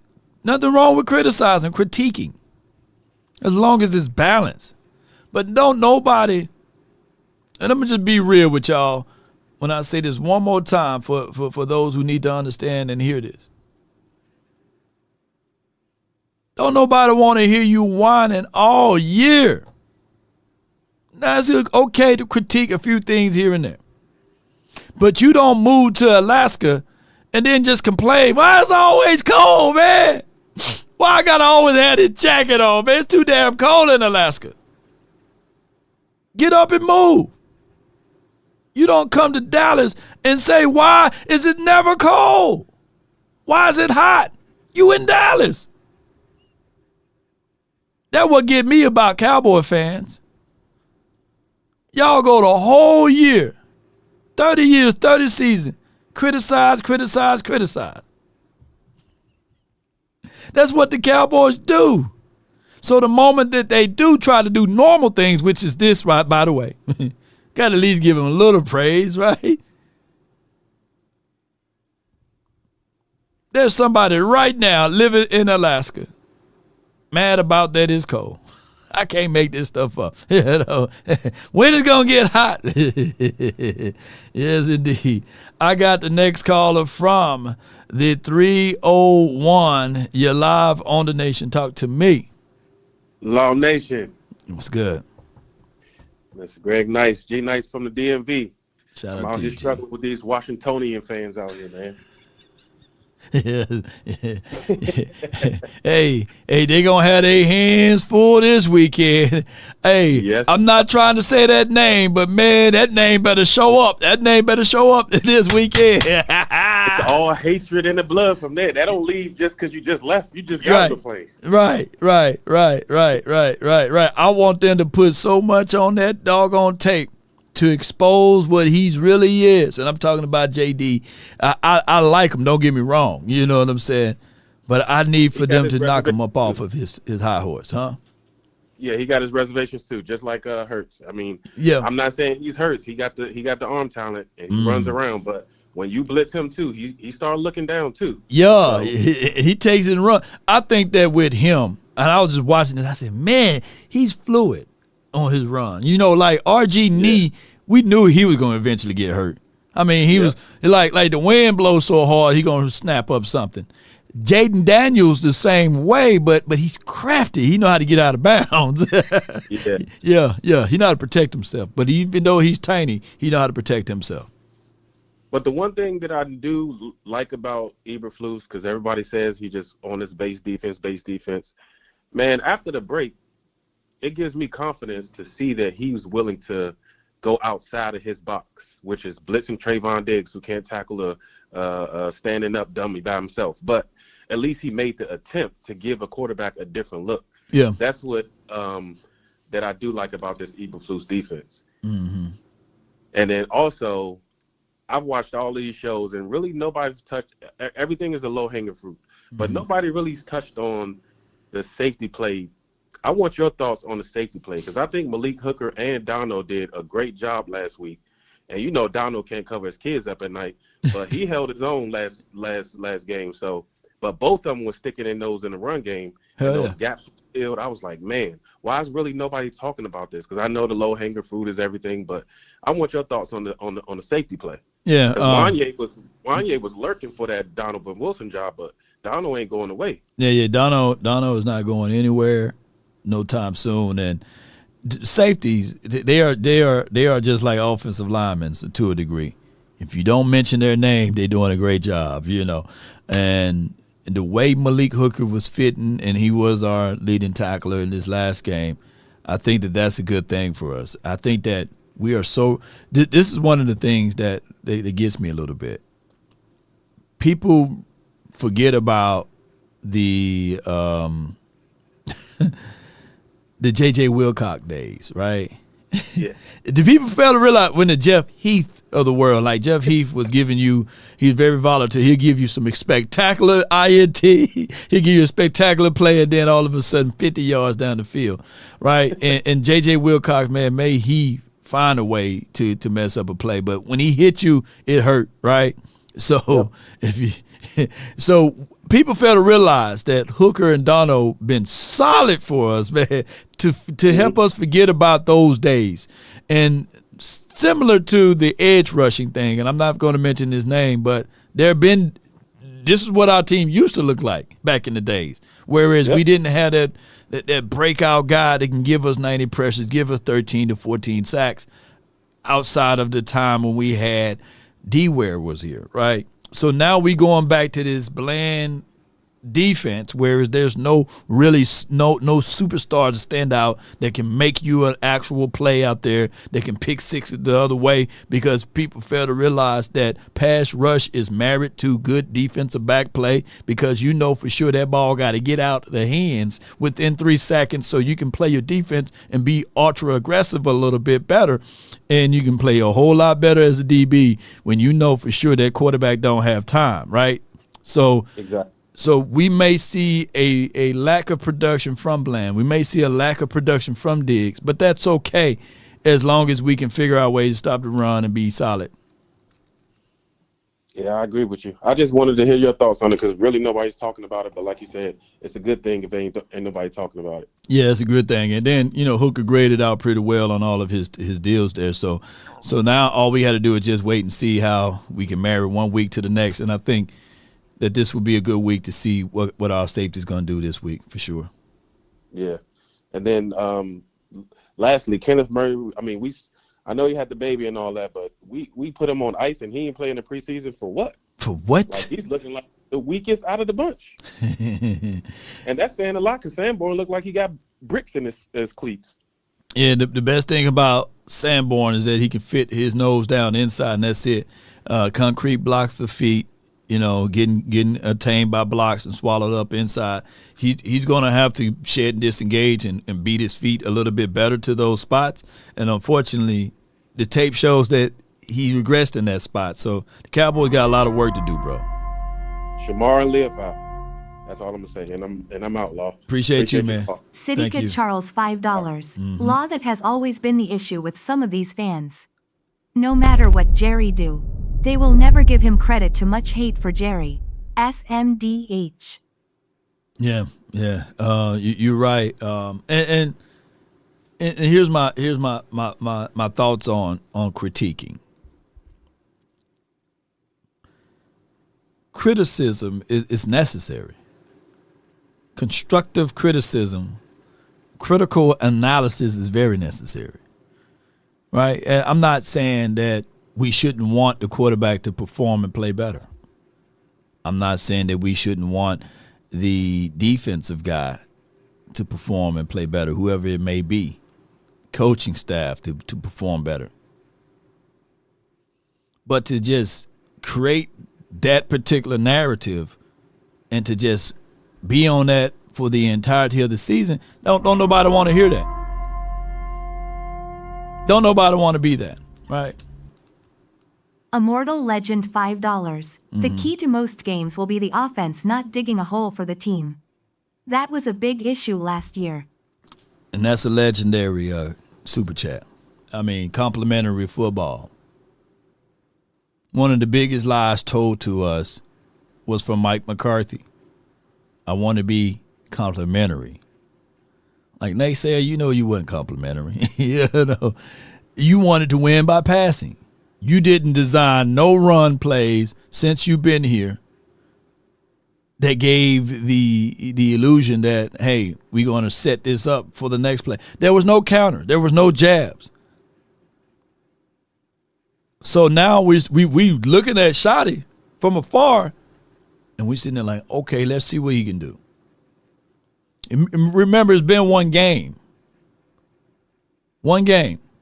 You can't develop a pattern or a trend off of one game. But based off of this one game, no one can literally say, well, coaching was the situation there. If we execute the plays that were designed, then we wouldn't even be talking about this L. That's coaching. We finally saw football. We finally saw timeouts being used correctly. Minutes of the field used correctly. I'm not going to shun the Cowboys for being aggressive with Ceedee because that's your highest paid. Because that's what y'all would say all the time. That's your highest paid receiver on the team. Now he got to come down with those catches. The reason why you put Sanders, see, we understood the reason why they had Sanders in the game. That's what John broke down. He's a veteran guy playing against his former team on the road. The only problem with the veteran guy is he made a rookie mistake, fumbling the ball inside his own 20. You don't do that. So they're going to give him another shot at it probably this week. We as fans, we tired of this. Almost doesn't count. You know what I'm saying? We finally saw a game plan, ladies and gentlemen. So I asked all of you guys, in 2021, what was the game plan versus the 49ers? Who did we try to feature? Who was our spotlight guy? What was the game plan? I'm getting mad. What was the game plan in 2022 when we faced off against the 49ers and Niners? What was the game plan? Who did we try to feature? Who did we try to take away on defense? What was our game plan in 2023? There were none. There's nobody that can call in and have a conversation with me and say, Lord, the game plan was this. At least even in a loss, we can say, damn, the Cowboys had a game plan. It didn't work. It didn't work. But, man, they look good, boy. And I'm not looking for no moral victories at all. At least we had a game plan.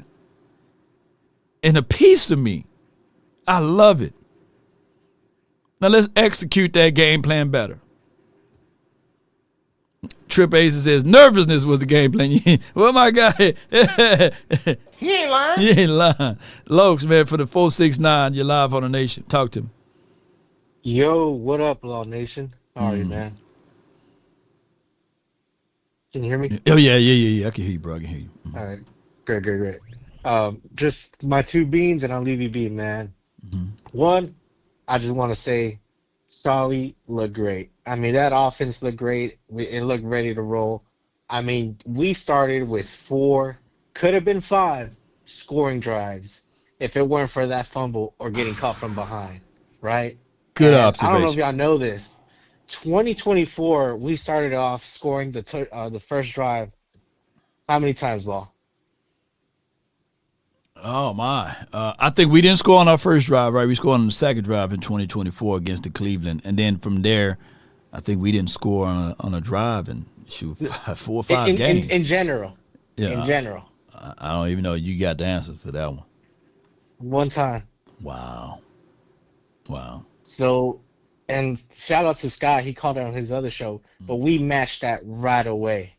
So you are talking about like this team was ready to go. We were ready to go. And that comes from coaching. Yeah. We were moving the ball purposefully. Dak was not afraid to put the ball where the receivers can make plays on it. And though saying Dak isn't accurate or a trash-ass QB, even though numbers don't lie, Law, you know what I call them? I call them the dumb and dumbers of football because not all gospel is correct. Yeah. Not all gospel is the right message, but you just got to watch and see, you know? Yeah. But he does deserve criticism when it's needed. But when it's not, you know, when there's not facts to be given, then, you know, it is what it is, Law. Last thing but not least, Ceedee not making those plays. I'm gonna say it, Law. You gotta put like a little red flag on there. It has not been the first time he's done that. If you go back in the playoffs and crucial moments, and I'm talking about when it matters most, you can see. I mean, Dak trusts Ceedee, but you can see sometimes those ball just go through the hands. It's an interception, you know, etc. I mean, go to the point even to when we played Green Bay in the playoffs. There's a crucial moment where he had the ball and it slipped right through his hands and it turned into an interception. And it's just like Ceedee has to make those plays. Yeah. So it is what it is. I trust my number one receiver. I know he'll fix it. I know he spent like extra time on his time off that Friday, and we love to see that, especially with a leader as Parsons was. I mean, you lead by example, and you can't ask for anything more. That's all I got, Law. Oh, Dow, man. That's my guy, man, from the 469. Man, sheesh, boy. He's able. Oh, yes, he's able, man. He's speaking. I was about to say spitting facts, but, the spitting word is. But he's spitting some facts. Oops, I said it anyway. But he's spitting some good stuff, and it is necessary. Get that egg off your face now, right, CD? So when we feel as if though he get on his drop, he catches the dropsies, then Dak should have a mental mindset in his mind. I can't continue to hit this one. Let me go to this next guy, and we'll come back to you. Or I was watching. Shout out to my brother, man, Twin Empire, who will be in town tomorrow. Shout out to him. We was talking about Deebo Samuels when he was playing for the 49ers. And he had a bad case of drops. And in order to get him back going and not having those dropsies, they put him in the backfield. They put him on the end around. They put the ball in his hand so he can just re-get his mindset together. I'm not saying that would be the solution for Ceedee Lamb because it goes through it. Kickers go through the missing of the kicks and it's in their mind. Running backs go through the dropsies of the fumbles when it's in their minds, right? It could be a situation whereas when Lamb get into rhythm, he's in rhythm, he's hot, he's really hot. But then it could be a situation once he lose some of that mindset that he get overanalyzed, and that's a real thing. Nervousness, that could be a real thing. That sometimes you probably have to change it up on him so that he can get his mindset together. Let me know if y'all thinking that, are we looking too deep into that, or would that probably work? Just put him in the backfield, get the ball in his hand so he can rewire his mind. Because it's all mind thing, man. He's been catching footballs since he was in middle school and high school. I got East Coast Cowboy, man. Dwight, man, you're live on the Nation from the 571. Talk to me. Yo, man. What's up? This East Coast. What's happening, bro? Not much, man. Hey, what everybody was just saying, man, about Ceedee Lamb, if you had to listen to his press conference, it's like Ceedee Lamb, it's not that he checks out. It's just that sometimes Ceedee Lamb has so much that he wants to prove. Yeah. You know what I'm saying? Because the whole thing he was talking about, he was like, if y'all think that it's gonna be what y'all saw, you got another thing coming. But then what did he say after that? After that, he said God had to humble him. So right there, he recognized the fact that. When he said that, East Coast, he said that on his interview. Yeah, it was on his interview. He was, if I'm not mistaken, on his interview, he said something about he need to critique it, or he need to do something. Well, anyway, what he basically was saying was, to me, it seemed like he was saying that he was so hyped and so amped up about the game, it's like it makes him feel like he's invincible. But then he said something about being humble. And I was like, go back and check it out. Yeah, I'm going to do that. I'm definitely going to do that. Yeah. And I was like, oh, man, humble. So what he was saying was, I think it was more or less that he was so hyped up, and he was like, man, I'm going to do this and I'm going to do that, and I'm going to have a good game, which is okay. Yeah. It's okay to pump yourself up. But what happened with CD is sometimes when he drops a ball and he messes up, he goes into a dark place. Because did you see him when he fell on the field, when he put his hands up over his helmet or whatever, when he was put on the ground? And I'm like, okay, that right there is some of the stuff that you see CD doing. And then look at his facial expressions. when they showed that close up on him, his face and stuff, and all them grills was showing. Yeah. All them Cadillac grills he had was showing, and he was like, okay, he know he messed up. But then, like I said, in that interview, he said that he's saying you're not going to see, if you think that that's what you saw or whatever, and he said that I'm not going to make this or get better at this or whatever, he said you got another thing coming. Yeah. And that right there was an indication of he just seemed like he was just too pumped up or whatever, and he was trying to make a point. It's just like we all say, you just got to let the game come to you. Yeah. Don't go out there and try to be no superstar, which you are a superstar. Mm-hmm. But it'll come to him. Yeah. It'll come to him. And then the other thing is, after that, and then I'll let you go. When you talk about as far as Miles Sanders and all of this other stuff or whatever in the drops, that one pass to Fergie, when Dak threw the ball too short, it hit the dude in the back of the jersey, Right. and Fergie tried to reach over top of him and grab it. That right there, that's a bad play on Dak's part. But then when you think about it, he put the ball the next play where it needed to be. But Fergie, he saw that safety coming. And he kind of got a little scared or whatever because he didn't want to get blasted, because you got to realize they hadn't been hit throughout the whole preseason. They ain't been hit. So he wasn't prepared for that hit. If he had been out there the first time and getting those hits, his body and everything would have been prepared for the hits. And then you got to also realize he's also coming off of an injury. Yeah, true that. So when all of that stuff is said and done, like the other caller said, we just got to calm down, and we got to like you said, let the cake bake.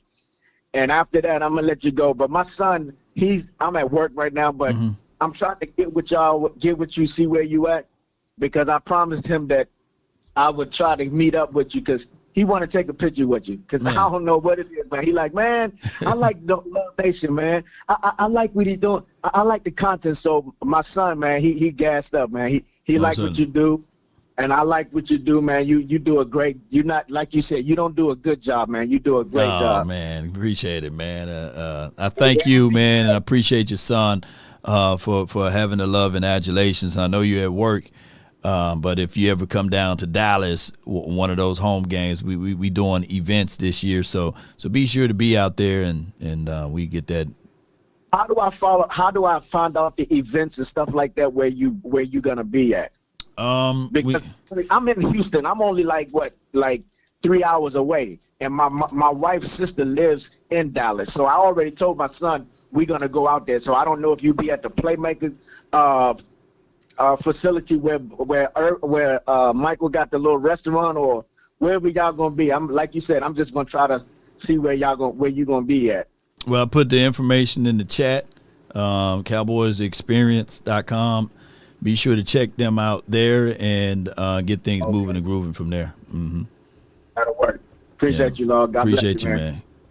Yes, indeed, man. That's East Coast Cowboy, and his name is Dwight. So the information is in the description box there. We got some events that's aligned with some of the things that we do. So be sure to check out Cowboys Experience and let them know that Law Nation sent you guys, what have you. And it's an ultimate fan experience, as well as we have other events that's on the menu as well.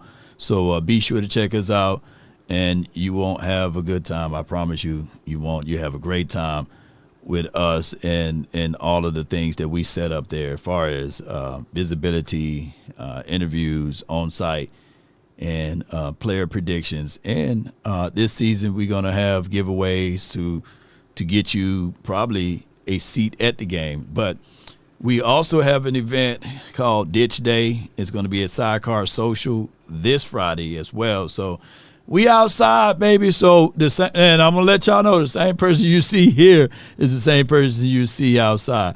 But to answer all of that, I think that the Cowboys, we are heading in the right direction. As far as Ceedee Lamb and his production and his lack of production, what have you, I think that one of the things that we need to do is consider that it was game one, right? My game too. We better not see these same things. Him, Ferg, I don't give a dog, you know. Somebody bearing down on you. Catch that ball, bro. You got 52 million reasons to catch that ball. That's what y'all would have said the other way around, wouldn't it? Hey, man, that man getting paid $60 million a year. Make that throw. Well, now he made the throw. We need other people to make the delivery on receiving that throw. From the 806, you're live. Talk to me.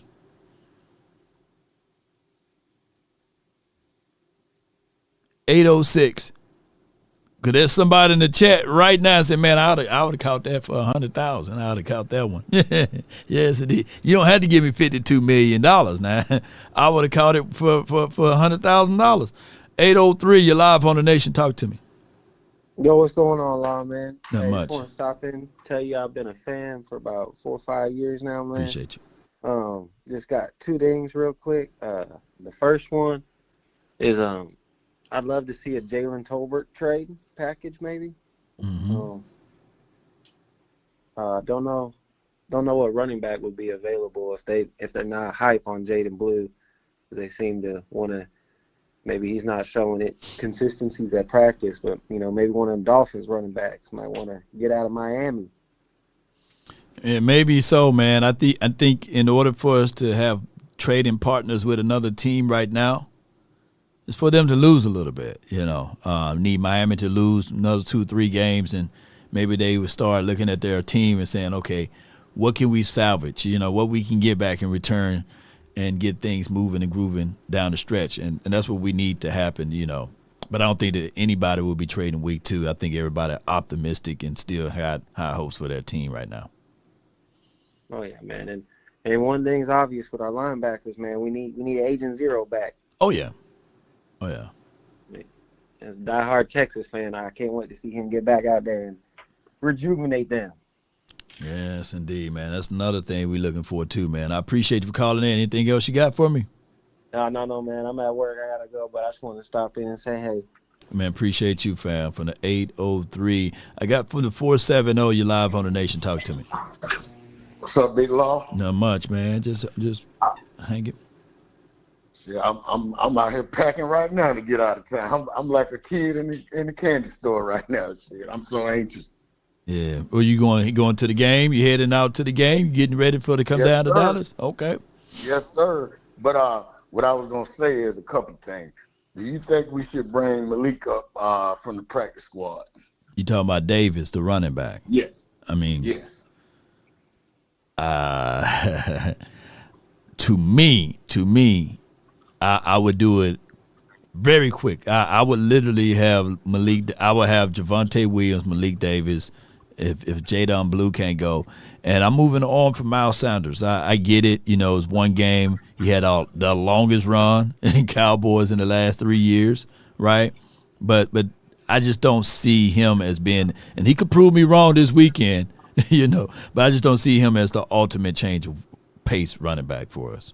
Yeah, because Malik came off the couch doing stuff. So, hey, man, and he don't have some time to – practice. I just believe that's going to be a better fit.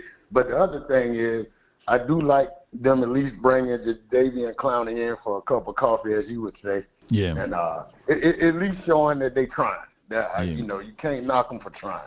Even if a lot of people say he washed and all that, we don't know that. Yeah. we don't know that. Yeah. And the last thing is, man, I woke up by 3:30 this morning. And I have my TV on, and I usually do YouTube till I fall asleep. But you was cussing up something. Yeah. I said, I ain't never heard my boy get out like that. That man pissed you off. Yes, indeed. Well, I get down on it. Yes, indeed. Boy, that everything was coming. I thought I was dreaming at first. Yes, indeed. Maybe it was. It could have been a nightmare, man. Yes, indeed. But I appreciate you for calling in, Chief, man. I hold you up, man. Yeah. Love you, bro. Keep doing your thing, man. No doubt, man. That's from the 470, man. Yeah. Somebody wanted to combat the fact that, no law, Tank Bigsby was traded by the Eagles. when the Eagles make a trade, it's a fart in the wind. And, you know, people smell it for a few seconds, and it's gone, right? When the Cowboys make a trade like that, it's a fart in the elevator, and the elevator is stuck. Everybody's going to be talking about, man, who did what? You know, dang, who did that? Oh, the Cowboys did it. Oh, man, I guess it's got it. We going to the Super Bowl. You know, this news, it would have been on the front news cycle of ESPN 3-letter to 4-letter network if we were to make the same movement that the Eagles just did. Ceedee Smith, they nobody's talking about that. Right now, if we made those same two moves, Ceedee Smith and Tank, that would have been on everybody's TV screen. Will this get the Cowboys over the hump? Ceedee Smith, oh man, he will be a world beater, X, Y, and Z here in Cowboys land, blah, blah, blah, blah. And on top of that, ladies and gentlemen, especially getting Tank, they'd be like, the discussion would be like, hey, even though he's going into his second year or third year, wherever it may be, what number will he wear? Would they give him number 22? You know, it would be so much hoopla. Matter of fact, you can book it. There will be more and more people talking about the potential signing of Jadeveon Clowney versus Jadeveon Smith.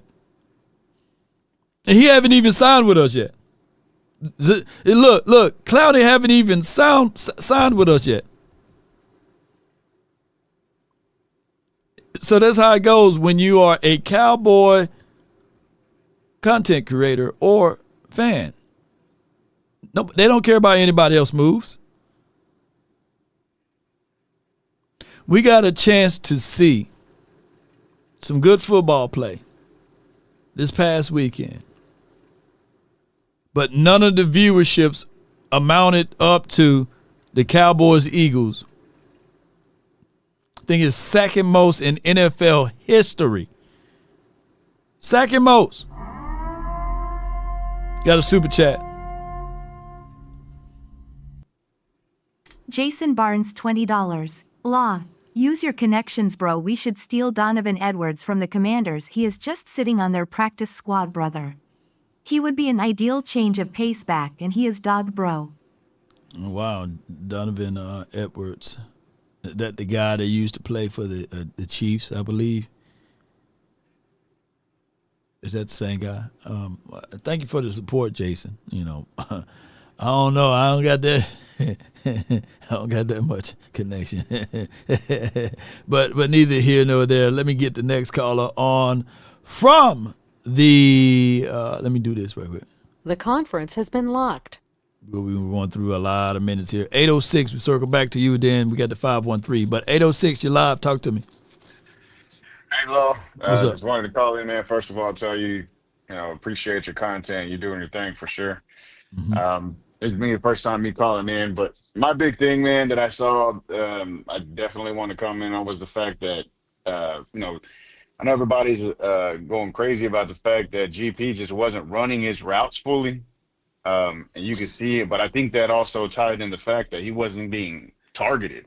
You know what I mean? I feel like at this point we need to force feed the ball on that first drop that CD got hit. Force feed the ball to GP. You know, GP wants that hospital ball. Yeah, he like it. He embraced them. Man. Yeah, he wants them. He loves it. And and we feed it to Ferg, he got bombed. You know what I mean? He shoots Schoonmaker, same thing, bombed. So I'm just like, we had the opportunity to use GP for the exact reason we brought him in, and he just didn't see it. Yeah, you know what GP got? He got the baddies impressions. You know who baddies are? You ever seen the cute girl, the pretty lady? Mm-hmm. They crave the attention. You take a picture of them, and I guarantee you, she asks you to take a picture of her. Take a picture of her and walk off. Watch what she'll do. Oh, watch what she'll do. She'll go ballistic because she got to see that picture. And the Cowboys with GP, They got to handle him. They got to know what they got too. They got to handle him as if though he's a diva. They can say everything is okay, everything will work out well, but no, you got to handle him as a diva. He got to have some type of an attention. If a lady put on a nice dress and you don't compliment that dress or you don't compliment that lipstick, it's going to be a long night for you, man. You know what I'm saying? You complimenting the other one, you better make sure you compliment both of them is what I'm getting at, you know. So with Pickens, people will say everything is fine, everything is great, everything is wonderful. But you got to come up with the win, and you got to also come up with some type of complimentary passes or some type of praises. And I don't think that this can be ongoing for week in and week out. So Cowboys going into this game, I agree with you, caller.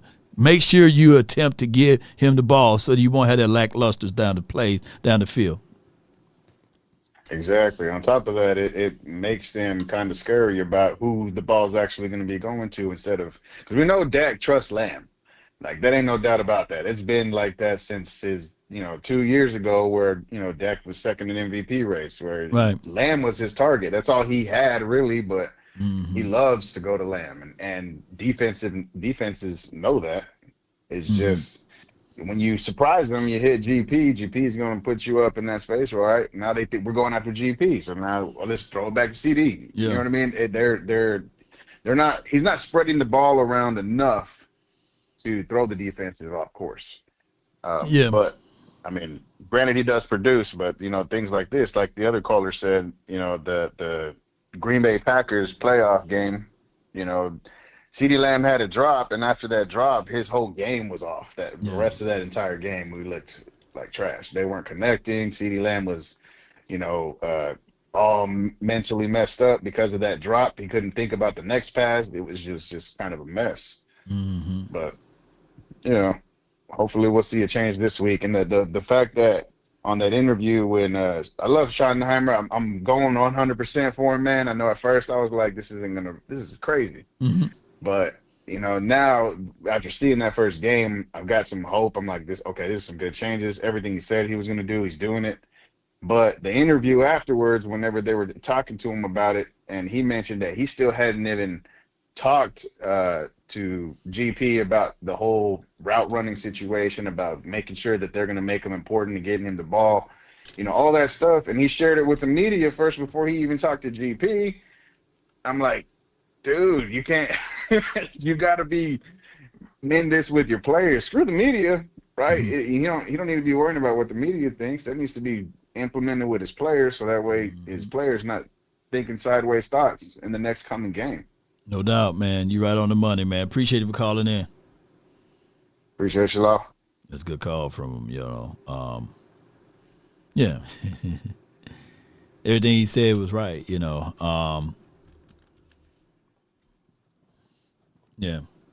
I just think that, with Lamb and everything is going to be okay, right? Not to beat up a dead horse with this. I think that we outside of a few things,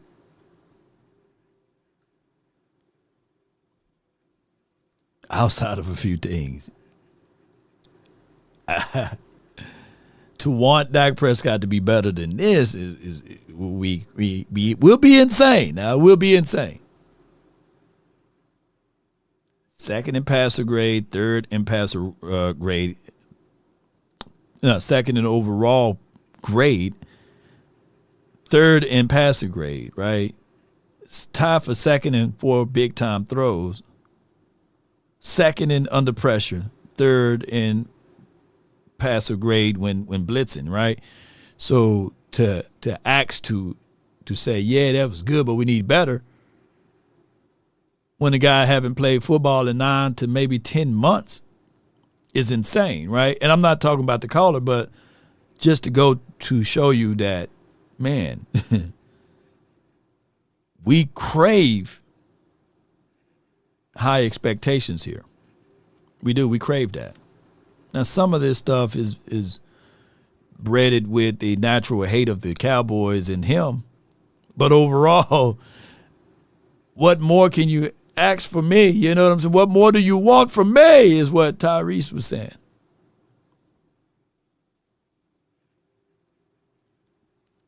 And historically speaking, versus the Giants, I'm thinking it's got right here. Dak Prescott versus the Giants, 13-2, 29 touchdowns, 8 interceptions, 3,915 yards.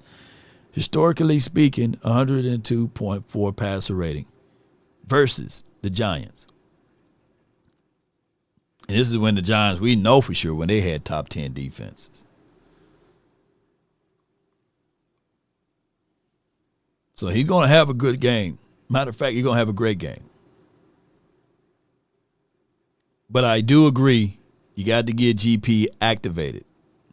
I know he's not probably a guy that you can put on the end around or something like that. But damn it, give him the ball. Throw a tunnel screen, a smoke screen to him. Get him active early. But don't force it. Let it be natural, though, within the confines of the game plan. I got from the 513, you're live on the Nation. Talk to me. Law Nation, what's good, brother? All is well. I can't complain, bro.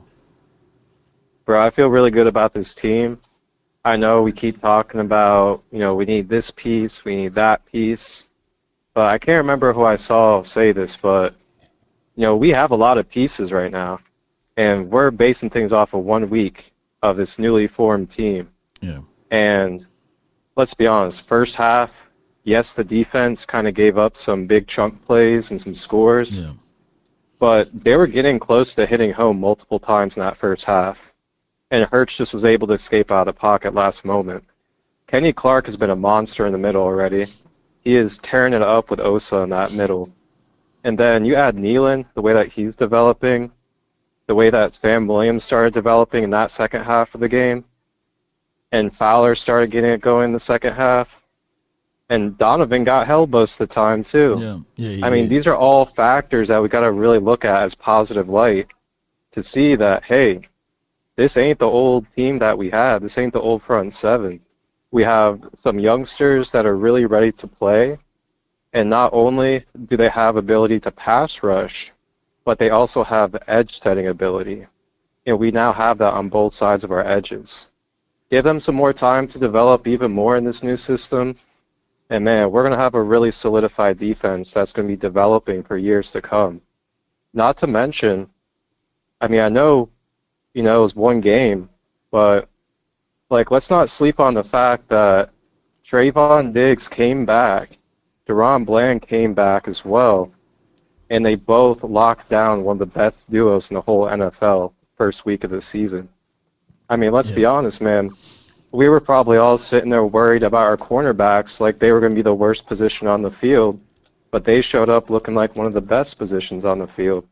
I know Elam got burnt for one big play, but that's one play, and we all live and learn.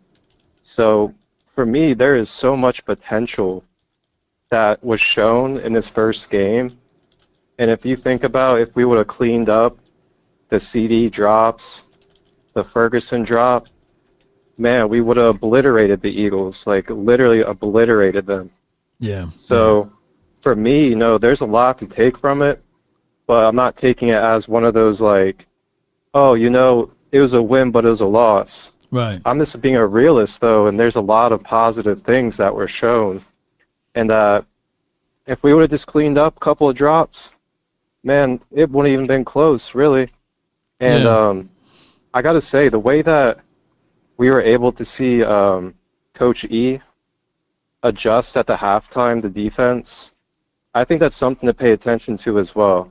Because I remember back when we had Dan Quinn, everybody else, it seemed like it was like a hopeless trend of, hey, we're getting our asses kicked, but we're not going to adjust in the second half of the game. And here we are still getting our asses kicked the same way. We went into half, we adjusted.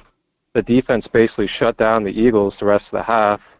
And then the only problem was we had drops, the fumble, and the things on the offense, when really we could have went up a few more scores and took over that game. No so doubt, man. I'm feeling good about this team, man, especially since Jerry and them are showing that they're still looking to add pieces on top of it. I mean, that's a great thing, man. I feel like we're in a different energy, a different vibe, and we're going to head into a different place with this team. No doubt, man. I appreciate you for calling in. That's Marcus, man. Appreciate you, bro. Yeah.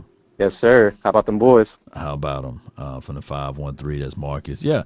I mean, just to combat against this, I know it's first game, and I saw somebody in the chat that was saying basically, yeah, he's a professional football players, right? And they're supposed to be able to do X, Y, and Z.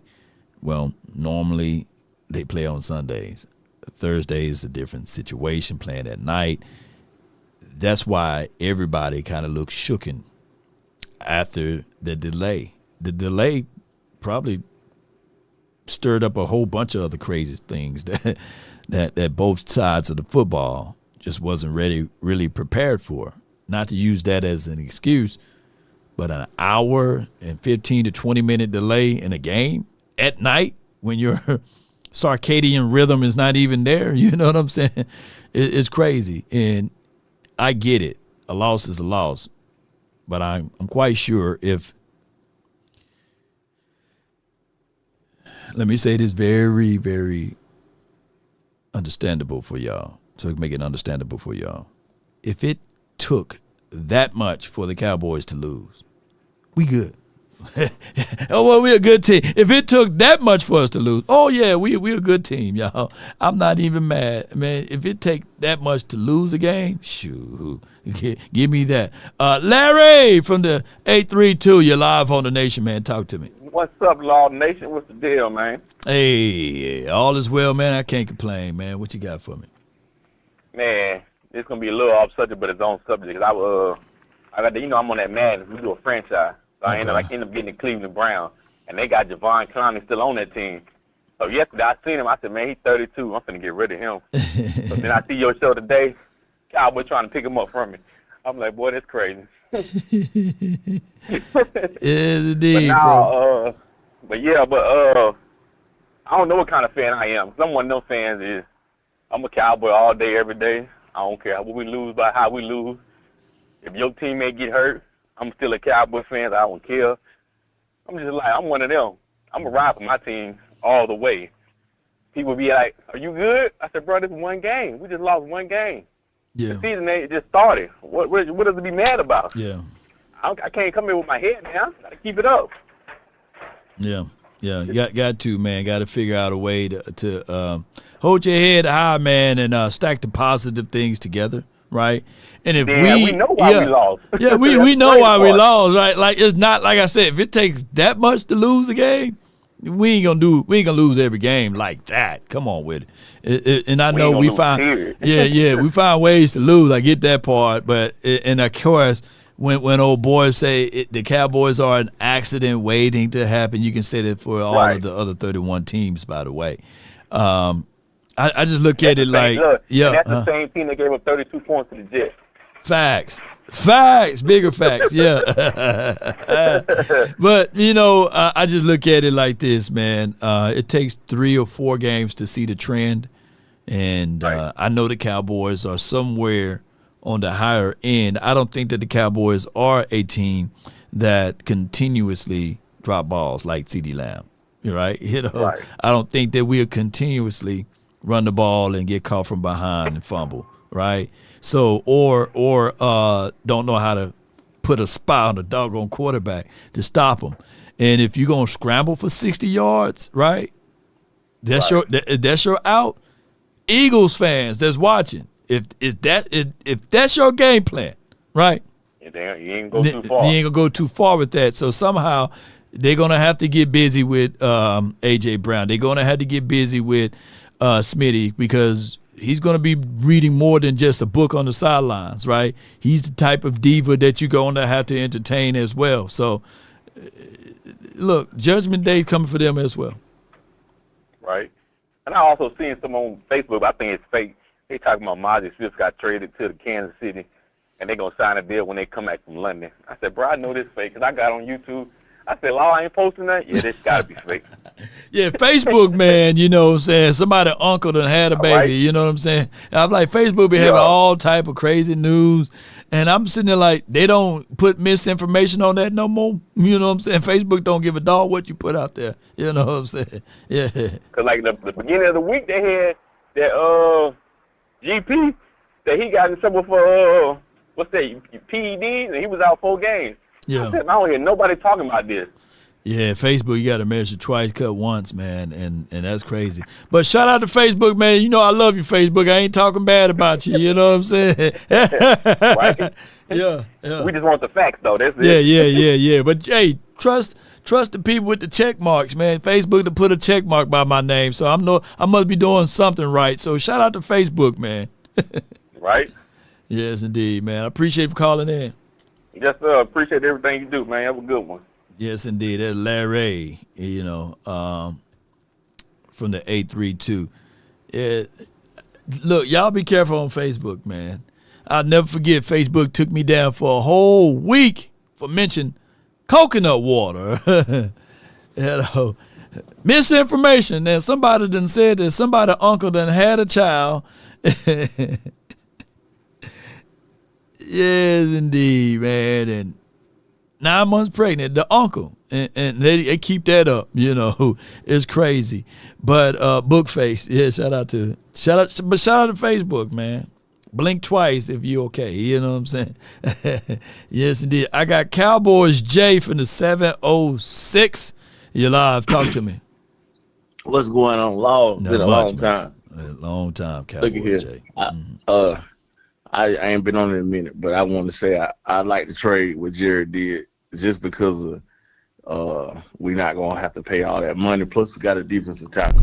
That was my main thing: getting somebody in the middle to help everybody else on the defense. And you got to think about when Overshawn get back, how he gonna look, being able to run free and lure foul and the rest of them guys.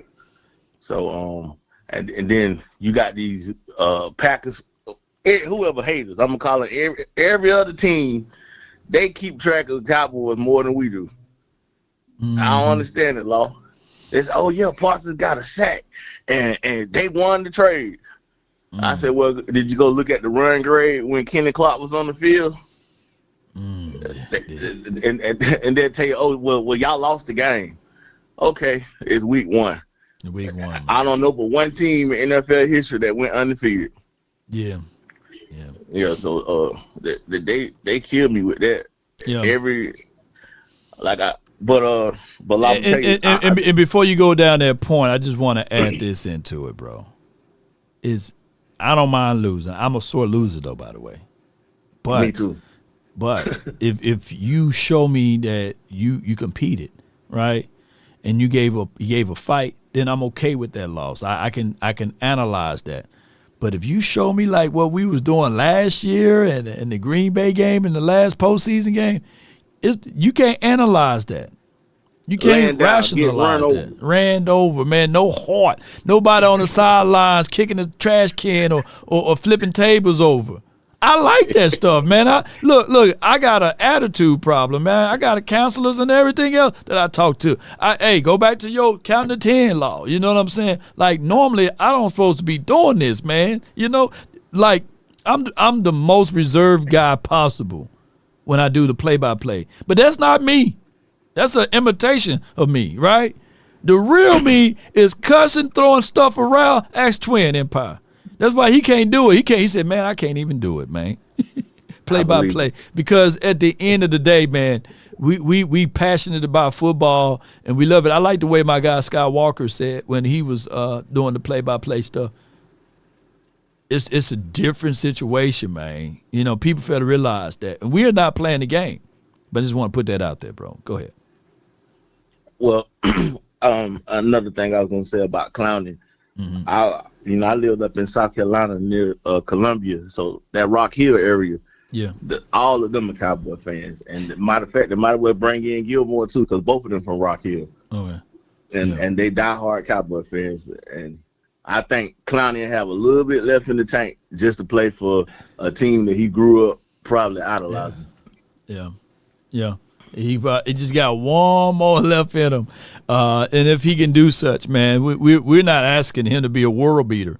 We're trying to extract as much information we can from him, pour it into Donovan Ezaraku, Marshawn Nealon, right? And if those boys need a spell, you put Jadeveon Clowney in there, And teams going to have to respect his edge rushing capability from containment all the way to pass rush. So that's a plus for us if he can clear the medicals and everything. Yeah. Law. I saw something Green Bay did. They didn't overuse Parsons. They brought him in, looked like strictly to rush the passer. Yeah. And he was fresh, and he was going against Sewell. He was fresh doing it, and he looked like a terror. Which, hey, if that's what they're gonna do with that, then that's fine. Yeah. But one last thing, Law. Did you go and look at the game of the tape and see where the rookie was winning some reps against Jordan Mailata, and he should have drew a couple of holding calls. Matter of fact, on one of them plays where the Eagles either scored, maybe got a key first down, it was a blatant hold on Mailata, and I'm like, wow, if y'all got to get that call, because now it make it look like the rookie was getting beat up the whole game, which he wasn't. He was winning some reps. Yeah, he won a few, man, and he gonna take that back to his tapes and his training, and he's going to get even better. I mean, when you look at it, Jordan Mailata, Lane Johnson, both of them boys are them go Jackie guys, man. Shoot. I hate to give the Eagles that praise, but that's just for what it is. And for him to win and for Marshawn Nealon to win ultimately, those are pluses, man. You put that in your war book and say, hey, I'll whoop these guys. Now you got to stack it. And it's on tape, too. It's on tape, on tape. Yeah. It's on tape. So that's high upside, right? So now that you go back and you say to yourself, okay, we don't have that weapon that we got rid of, but we do have a solid committee. That weapon we got rid of, I know a lot of people don't want to pay that money. But guess what? You ain't going to find a cheap Ferrari. You ain't going to find a cheap Mercedes, you know what I'm saying? Yeah, look, people want the nice things in life. It comes with a price. That's just for what it is. But what people made it about, fam, was they made it about is only utilized as an edge. No, that was a weapon. We got rid of that. Mm-hmm. Now we got to deal with what we got. And with what we got, it is winnable, but it's not flashable, and that's okay. Well, we won't know how the severity of this trade until we dig down and see what Jerry them do with them picks, and that's the only thing that kind of holding me up, saying, all right, we did get the run game kind of hopefully solidified, and we got something in the future to say, all right, we might be able to flip that a little bit, but we got the hit on it. So you won't know till about 4 or 5 years down the line, probably. Yeah. It's one of those investments things, man. 3-4 years, man, down the stretch, you say, hey, we came out on top of that one. And it's like a strategy. Bitcoin. Yeah, Bitcoin. Yes, indeed. So you're right, crypto and Bitcoin and all that stuff, man. But you're right. But I appreciate you for calling in, fam. Appreciate you, Law. Good call from a man. Good calls all together today, y'all. It's Cowboys Jay, and it's one of those things. That's why I say, people, we got at least a good 10 years. That MP, for a minimum, we're gonna be talking about it for 10 years. Jerry gonna be pushing up daisies, or we gonna be pushing up daisies, right? And Jerry's still alive, and we're gonna be talking about that MP trade. Because for example, if you package those picks together and you get a player, and whatever that player do, they're gonna be like, hey, that's the player that we got from MP, right? You know what I'm saying? Or if we don't do anything in the year 2026, when it's time for us to draft somebody, they're going to be like, hey, that was the pick that the Cowboys got from the MP situation. And then if it's 2027, if we don't move off of them picks, people going to say, that's the pick that you got from MP. And to contextualize it for those who don't understand what I'm talking about, whoever we draft with that pick in 2026, don't let them be a world beater. Sure, they're going to forever say, hey, the Cowboys were blessed to get that pick from MP. If he start making plays and stuff, they're going to always marry that. If Kenny Clark give you 5 sacks, 10 sacks, a strip sack, a fumble, a stop in the run play, guess what they going to say? They going to say, yeah, that's the guy. When it's time for him to retire. And they going to say, do you recall the time that the Cowboys traded for that guy from this particular situation? So when I tell people, because this is what I do content. We look for content to find content. That's why it says content creator. You know what I'm saying? Not content imitator. We create the content. And if it's a name out there, it's going to be, that name MP is going to be stuck on this franchise for at least another 10 years minimum. Because to be fair, you would want that, believe it or not. You would want that. Meaning because whoever we get, we want them to ball out. We definitely want them to ball out. Yes, indeed. So at least minimum 10 years. And if it's tied into some success, oh, my gosh. Oh, my gosh. Shoot. So it's crazy how that all went down, but unfortunately, that's just how it goes, ladies and gentlemen. And we can only skate by and skirt by and all of this stuff for so long. Yes, indeed. And that's just how it is. Too broke to pay attention. Law, Jerry said, I don't know what you heard about me, but MP can't get $1 out of me. Yes, indeed. And we are sitting on money. I mean, we got our own money. We got 38, close to $40 million because of that acquisition, too. So let's see what we can shake loose and get things going. Samaj Griffin, $9.99. The Parsons trade may not have been what we wanted, but we got a real good DT out of it. We've been getting tore out the frame in the playoffs due to bad run defense. This team full of pass rushers hungry. Yeah, it's hungry. So Kenny Clark is a pass rushing defensive tackle, right? Shoot hips, get up, shoot hands, flex hips, get upfield, turn shoulders, get upfield. I think he would take advantages of a weaker interior defensive tackle, or defensive lineman, offensive lineman. Whoa. I think he would take advantages of those things. So that's why it's a good thing to have Kenny, right? It's not a bad thing to have Kenny. It's good. It's the positive of having Kenny outweighs any negative thing, right? There should not be one soul in the chat saying, man, Kenny Clark, okay. Let me get Mazi and Toya, man. Let me get Mazi and Jay Toya in there. No, nobody's saying that. Nobody's saying that. Yeah. And if it's me, yeah, I'm picking up Christian Wilkins. Yeah. I'm managing that. I'm making a contract that's designed to stop all that flugaziness, because Law, why you picking up the zest? Yeah. I hire coaches to handle that. Yeah. I'm not finna lose out on no production. No. I'm bringing in him. And then when I'm playing the song, Tutti Frutti on Rudy, a bop bop, a bebop, a bop bop, a bay, however you say that song, I'm playing that all through the locker room. Yeah. Every sack, Tutti Frutti on Rudy. I have all of that back on my side, Yes, indeed. Yes, indeed. Yeah, I'm bringing that production right on over to the table. Mm-hmm. And what I got to lose? If he start fumbling and bumbling and acting up, none of his contract is guaranteed for the year. And on top of that, it goes against the bylaws of the contract. I'm walking out scot-free. Yeah, shoot. The zest monster's activated. Yeah, that's all I want. Well, what you want from him? Yeah, 10 sacks, 12 assists, 39 solos. Yeah, 1 forced fumble. Yeah, that's what I want. The dub. Yeah.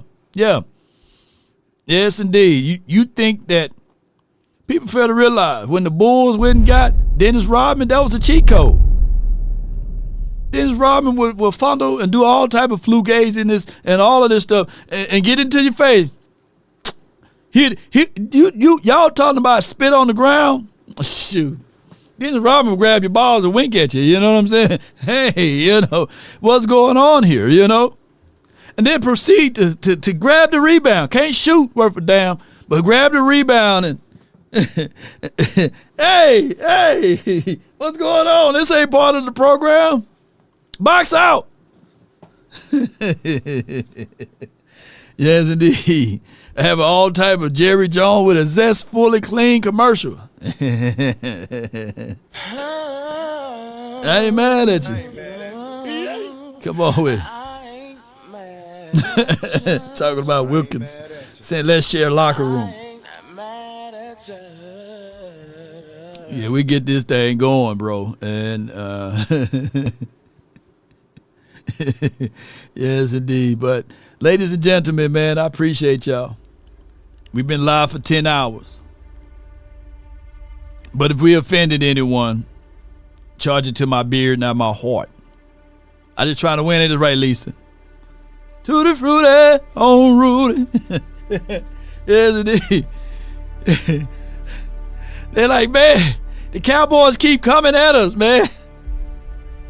They also got an endless motor.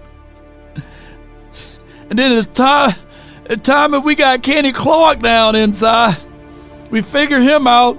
They bring in the Zest Monster.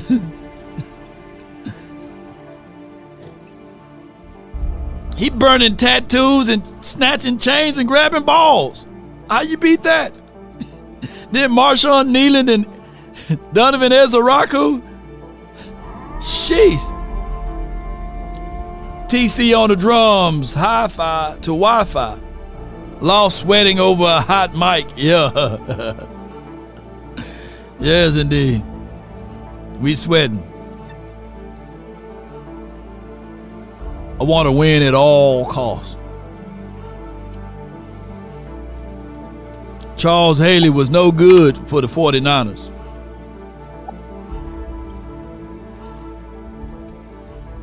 No good for him because of his mental mindset.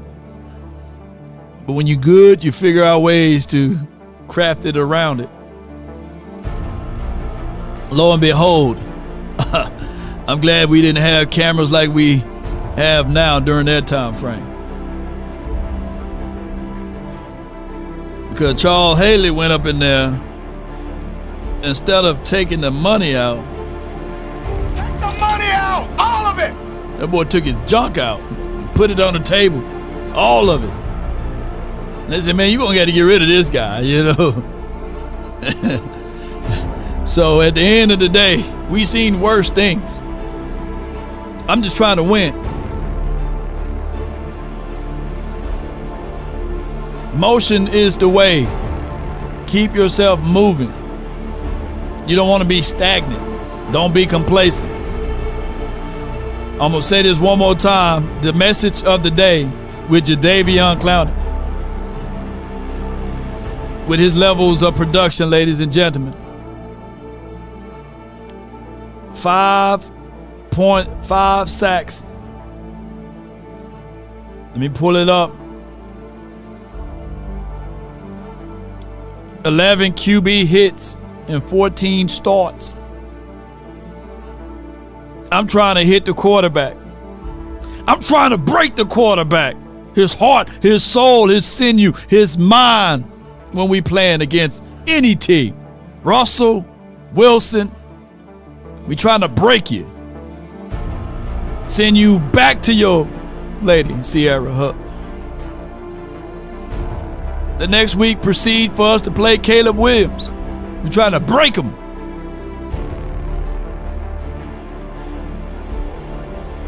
That's what we trying to do. Jordan Love. We trying to get our lick back from 2023. And whoever lined up against us, we trying to break them. That's the name of the game.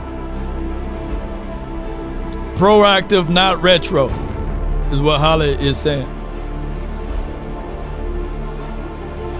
You know, the caller called in and said, Law,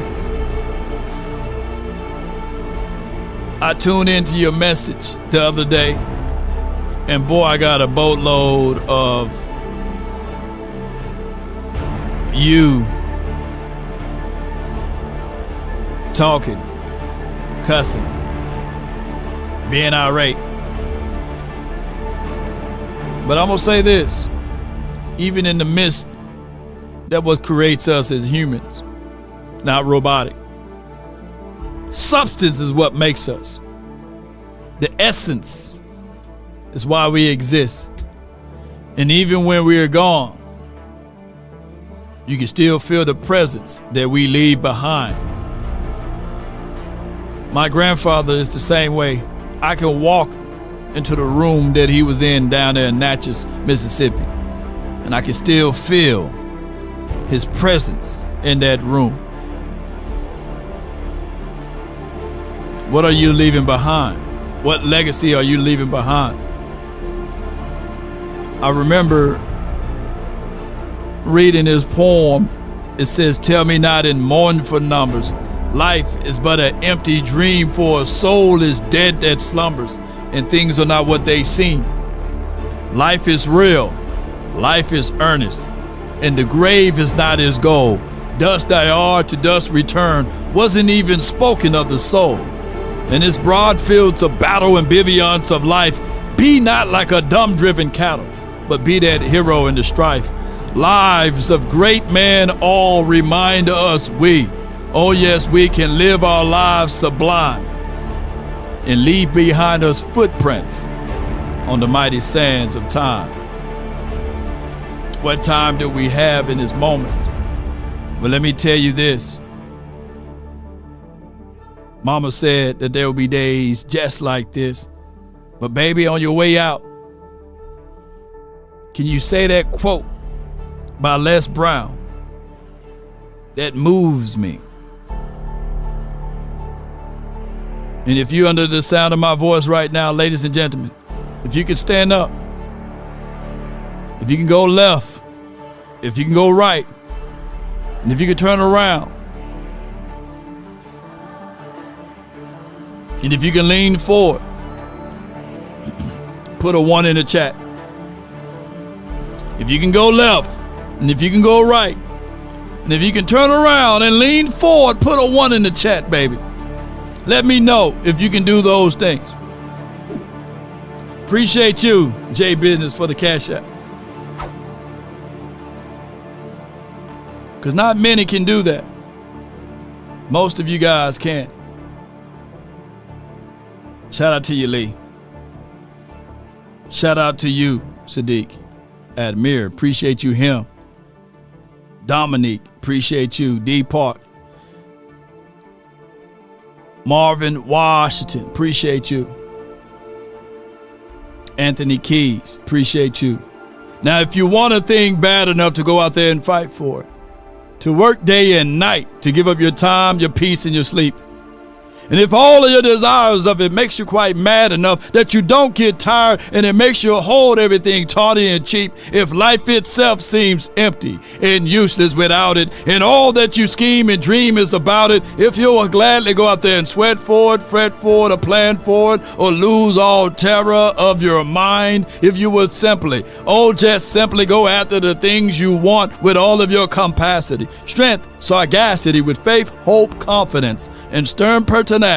If neither cold or the poverty or the famish or fame or the sickness of body or brain can turn you away from the things you want, if darkened and grim and besieged and beset with the help of Almighty, if you put 1 in the chat, just tell your neighbor that Law Nation, oh my goodness, he moved me. I can go left, I can go right, I can turn around and lean forward into greatness. That's been my time. I really thank you all for yours. And remember, you're listening to nothing but the best. Come on. I wake up, flex, thumb down now, check, no drip, this wet, till I run it up.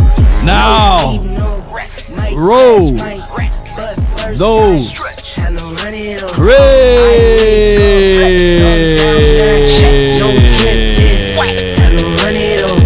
no sleep, no rest, might crash, might wreck, but first I stretch, till I run it up. on my lonely. Come on. Turned to a savage, now my baby wants to hold me. Come on, baby. I love my fans, don't need no friends, I got my homies. Got my homies. Thought I could trust you, I find out you tried to zone me. What we got? I'm number one up on that court, I'm Nick McGrady. Yeah. The first one in, the last one out, can't call me lazy. Can't call all Put in my hours, send the invoice and they pay me. I need 6 rings like MJ. Come on, T-Jack, let's get it. I wake up, flex, come on down that check, no drip this, tell her run it on, no sleep, no rest, might crash, might wreck, but first I stretch, tell her run it on. Tutti Frutti, on Rudy. No drip this, I see creative edge. Yeah. No sleep, no rest, might crash, come on. What we gonna take that plane to if you're not here? Y'all gonna make me take that trip way out to Dallas. Come on, baby. Nigeria, come through in a hurry. Alright. Those London boys don't come to play, you should get worried. One false move, find yourself they get buried, baby. This with the devil, used to love playing those games. Not mine, made some baby. bad decisions that brought my mama pain. Alright. I made a promise to her, swore that I would change. I'm on the come up, bet I live up to my name. I wake up, flex, I'm down that check, no drip this, tell her run it on. Yeah. No sleep, no rest, might crash, might wreck, but first I stretch, tell her run it on. I wake up, flex, I'm down that check, no drip this, tell her run it on. No sleep, no rest, might crash, might wreck, but first I stretch, tell her run it on. Dread it, run from it. Destiny arrives all the same. And now it's here. Or should I say, I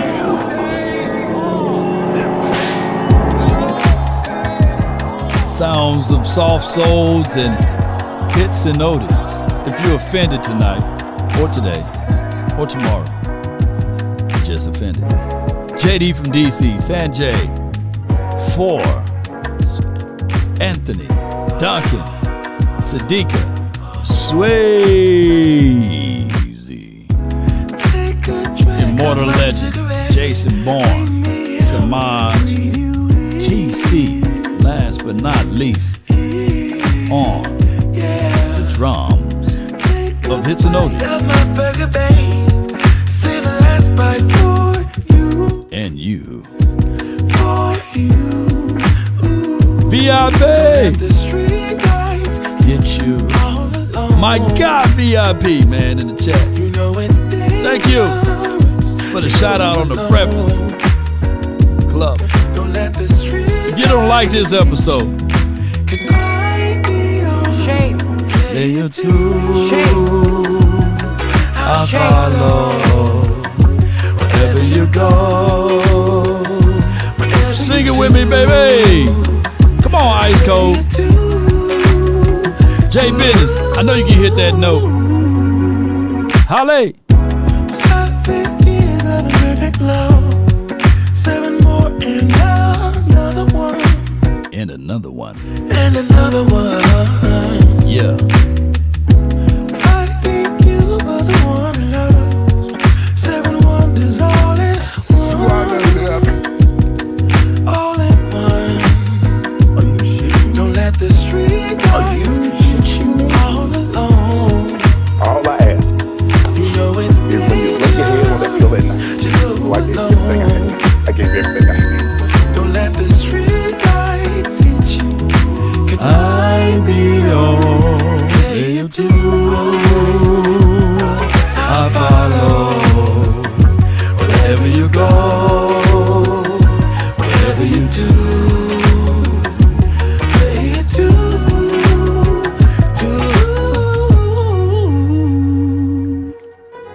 If a paper crane can fly, then forever doesn't feel that far. So far, so far. If a paper crane can fly, then forever doesn't feel that far. So far, so far.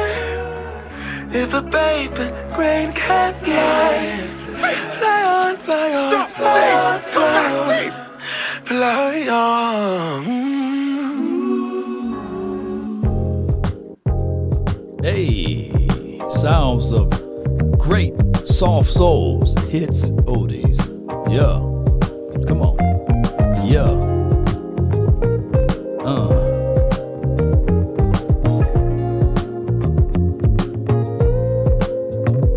In this moment, yes, I cannot say what's wrong or right. No, it's not hard to fool. It's not hard to fool me, baby. 'Cause I'm addicted to the good life. Yes. Yeah, lead the way. I follow. Hey, Tisha. Give me about 9 to 10 great things why people should support the nation. I follow. To the edge of it all. Come on with it. To the edge of it all. What we tell them? So tell your good lies. 9 great things about Law Nation, sports, and why you should support him. Authentic voice of the fans. Law Nation Sports represents the voice of the people, giving Cowboys fans raw, real, and honest coverage that mainstream outlets often overlook. Unmatched Cowboys coverage. From game breakdowns to player analysis, Law Nation delivers in-depth content that keeps fans informed, engaged, and connected to their team. Massive community reach with over 143,000 subscribers on YouTube and millions of total views. Law Nation Sports has built one of the largest independent Cowboys fan communities online. Powered by the people. The platform thrives on fan interaction. Every live stream, podcast, and video is fueled by questions, comments, and insights from loyal supporters. Consistency and dedication. Win, lose, or draw, Law Nation Sports shows up daily to cover the Cowboys with passion, energy, and knowledge that never wavers. Educational and entertaining complex football topics, salary cap, player grades, run defense rankings, are broken down in ways that fans of all levels can understand and enjoy. Community builder beyond football, Law Nation Sports creates events, panels, and networking opportunities that bring people together across Dallas and beyond. Independent and fearless Law doesn't answer to big networks or corporate agendas. He speaks freely and truthfully, even when it challenges popular narratives. Yeah. Legacy and inspiration Law Nation Sports is more than just sports commentary. It's about building legacy, inspiring fans, and showing that passion, hard work, and community can create something special. Supporting Law Nation Sports means supporting authentic fan-driven media, a platform built on loyalty, truth, and dedication to the Dallas Cowboys community. Be your biggest fan. And when things are really tough and they're really rough and nothing's working, The longest outro in the land. We really appreciate you. because you don't know who you're going to Hey, Tisha. Come on with it.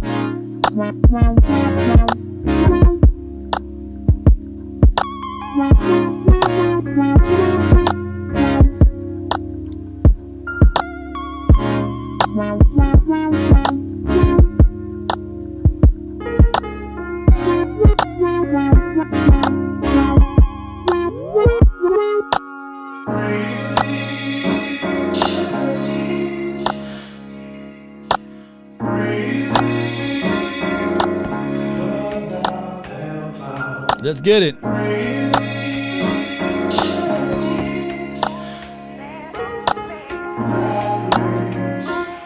because you don't know who you're going to meet.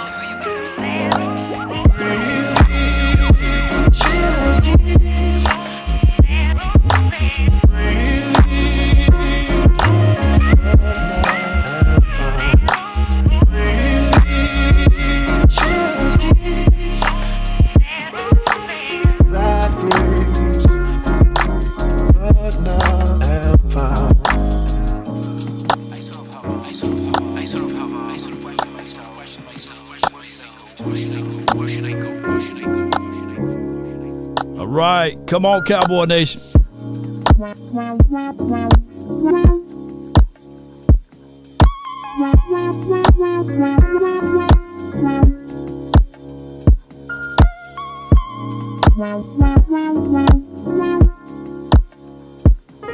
Hey, Tisha, I got one more thing I need to ask you. Can you give me 5 great things on what will help the Cowboys out with Jadeveon Clowney? Let me give 5 great things, if you can find 5 great things. Here are 5 things Jadeveon Clowney would bring to help the Cowboys' defense this season. 1. Run-stopping power Clowney is one of the best edge defenders against the run. His size, strength, and ability to set the edge would immediately help shore up the Cowboys' run defense, which has been a weak spot in recent years. 2. Pass rush disruption. While not always a double-digit sack guy, Clowney consistently creates pressure and collapses pockets. His presence would take attention off Micah Parsons and DeMarcus Lawrence. Pause, man. Them guys not on his team. 3. Hey, they not on his team, though. Marcus and, I guess you're not updated all the way. Them guys not on his team, lady. Versatility. He can line up as a defensive end or slide inside on passing downs. That flexibility gives the Cowboys' new defensive coordinator, Matt Eberflus, more creative ways to attack offenses. 4. Veteran leadership Clowney has over a decade of NFL experience and playoff reps.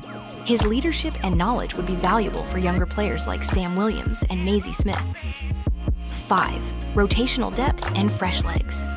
Adding Clowney to the mix would allow Dallas to rotate their defensive line more effectively, keeping everyone fresh late in games and late in the season, critical for a deep playoff run. All right. Overall, we appreciate that analysis. All right, Cowboy Nation, let's get it.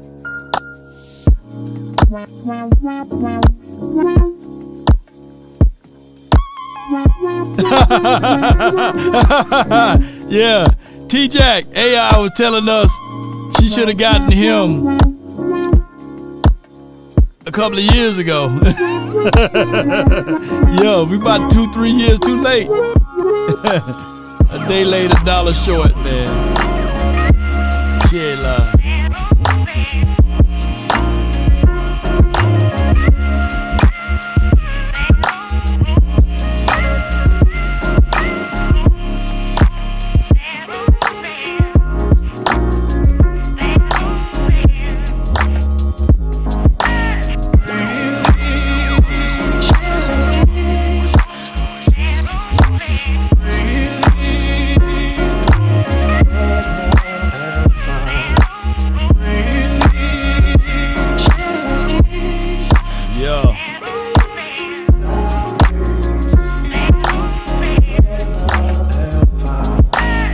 Until next time, Cowboy Nation and everyone that's listening. You have to be your biggest fan. And when things are really tough and they're really rough and nothing's working, but there's something inside of you that says, I just have to follow that. Because you don't know who you're going to meet.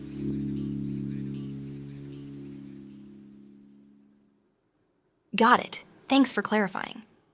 If Micah Parsons and DeMarcus Lawrence are no longer with the Cowboys, here's how Jadeveon Clowney's role and impact would look instead. My Bad Law Nation, that's why you are nothing but the best. Don't worry about it. I appreciate that. Thank you so much. And they understand the cost that is involved. We love your AI T-shirt. I said close them doors. Ushers, close the doors. Close the doors. Close the doors. We all gonna lead together. There's 1,000 of you tonight, and those that are watching, it's 1,000 that's watching online. This is a small seed. If I get 1,000 online to give this, I'm challenging each of you all down here to give a $20 seed. But I need everyone standing up here with us, with me, to plant a seed of $100. Because again, it costs to sit up here. I got you. And this is what I need you to do. If you're giving electronically, or even if you're giving tangibly, bring them baskets. I want the baskets up here. I want to see the folk. Y'all start moving. Y'all can bring it right now. Come. Even if you're giving tangibly, just put your hand on the, take your phone and stick it on the button. Giving is worship. Giving is worship. Giving is worship. Giving is worship. This ain't the time to talk. 1,000 people need to give $20. 1,000 people need to give $20. 1,000 people need to give $20. This is easy, saints. This is an easy miracle. We should be able world we live in. to raise $40,000 tonight just from y'all giving. That's it. They can come closer than close, yeah. Original they never will be. Barker!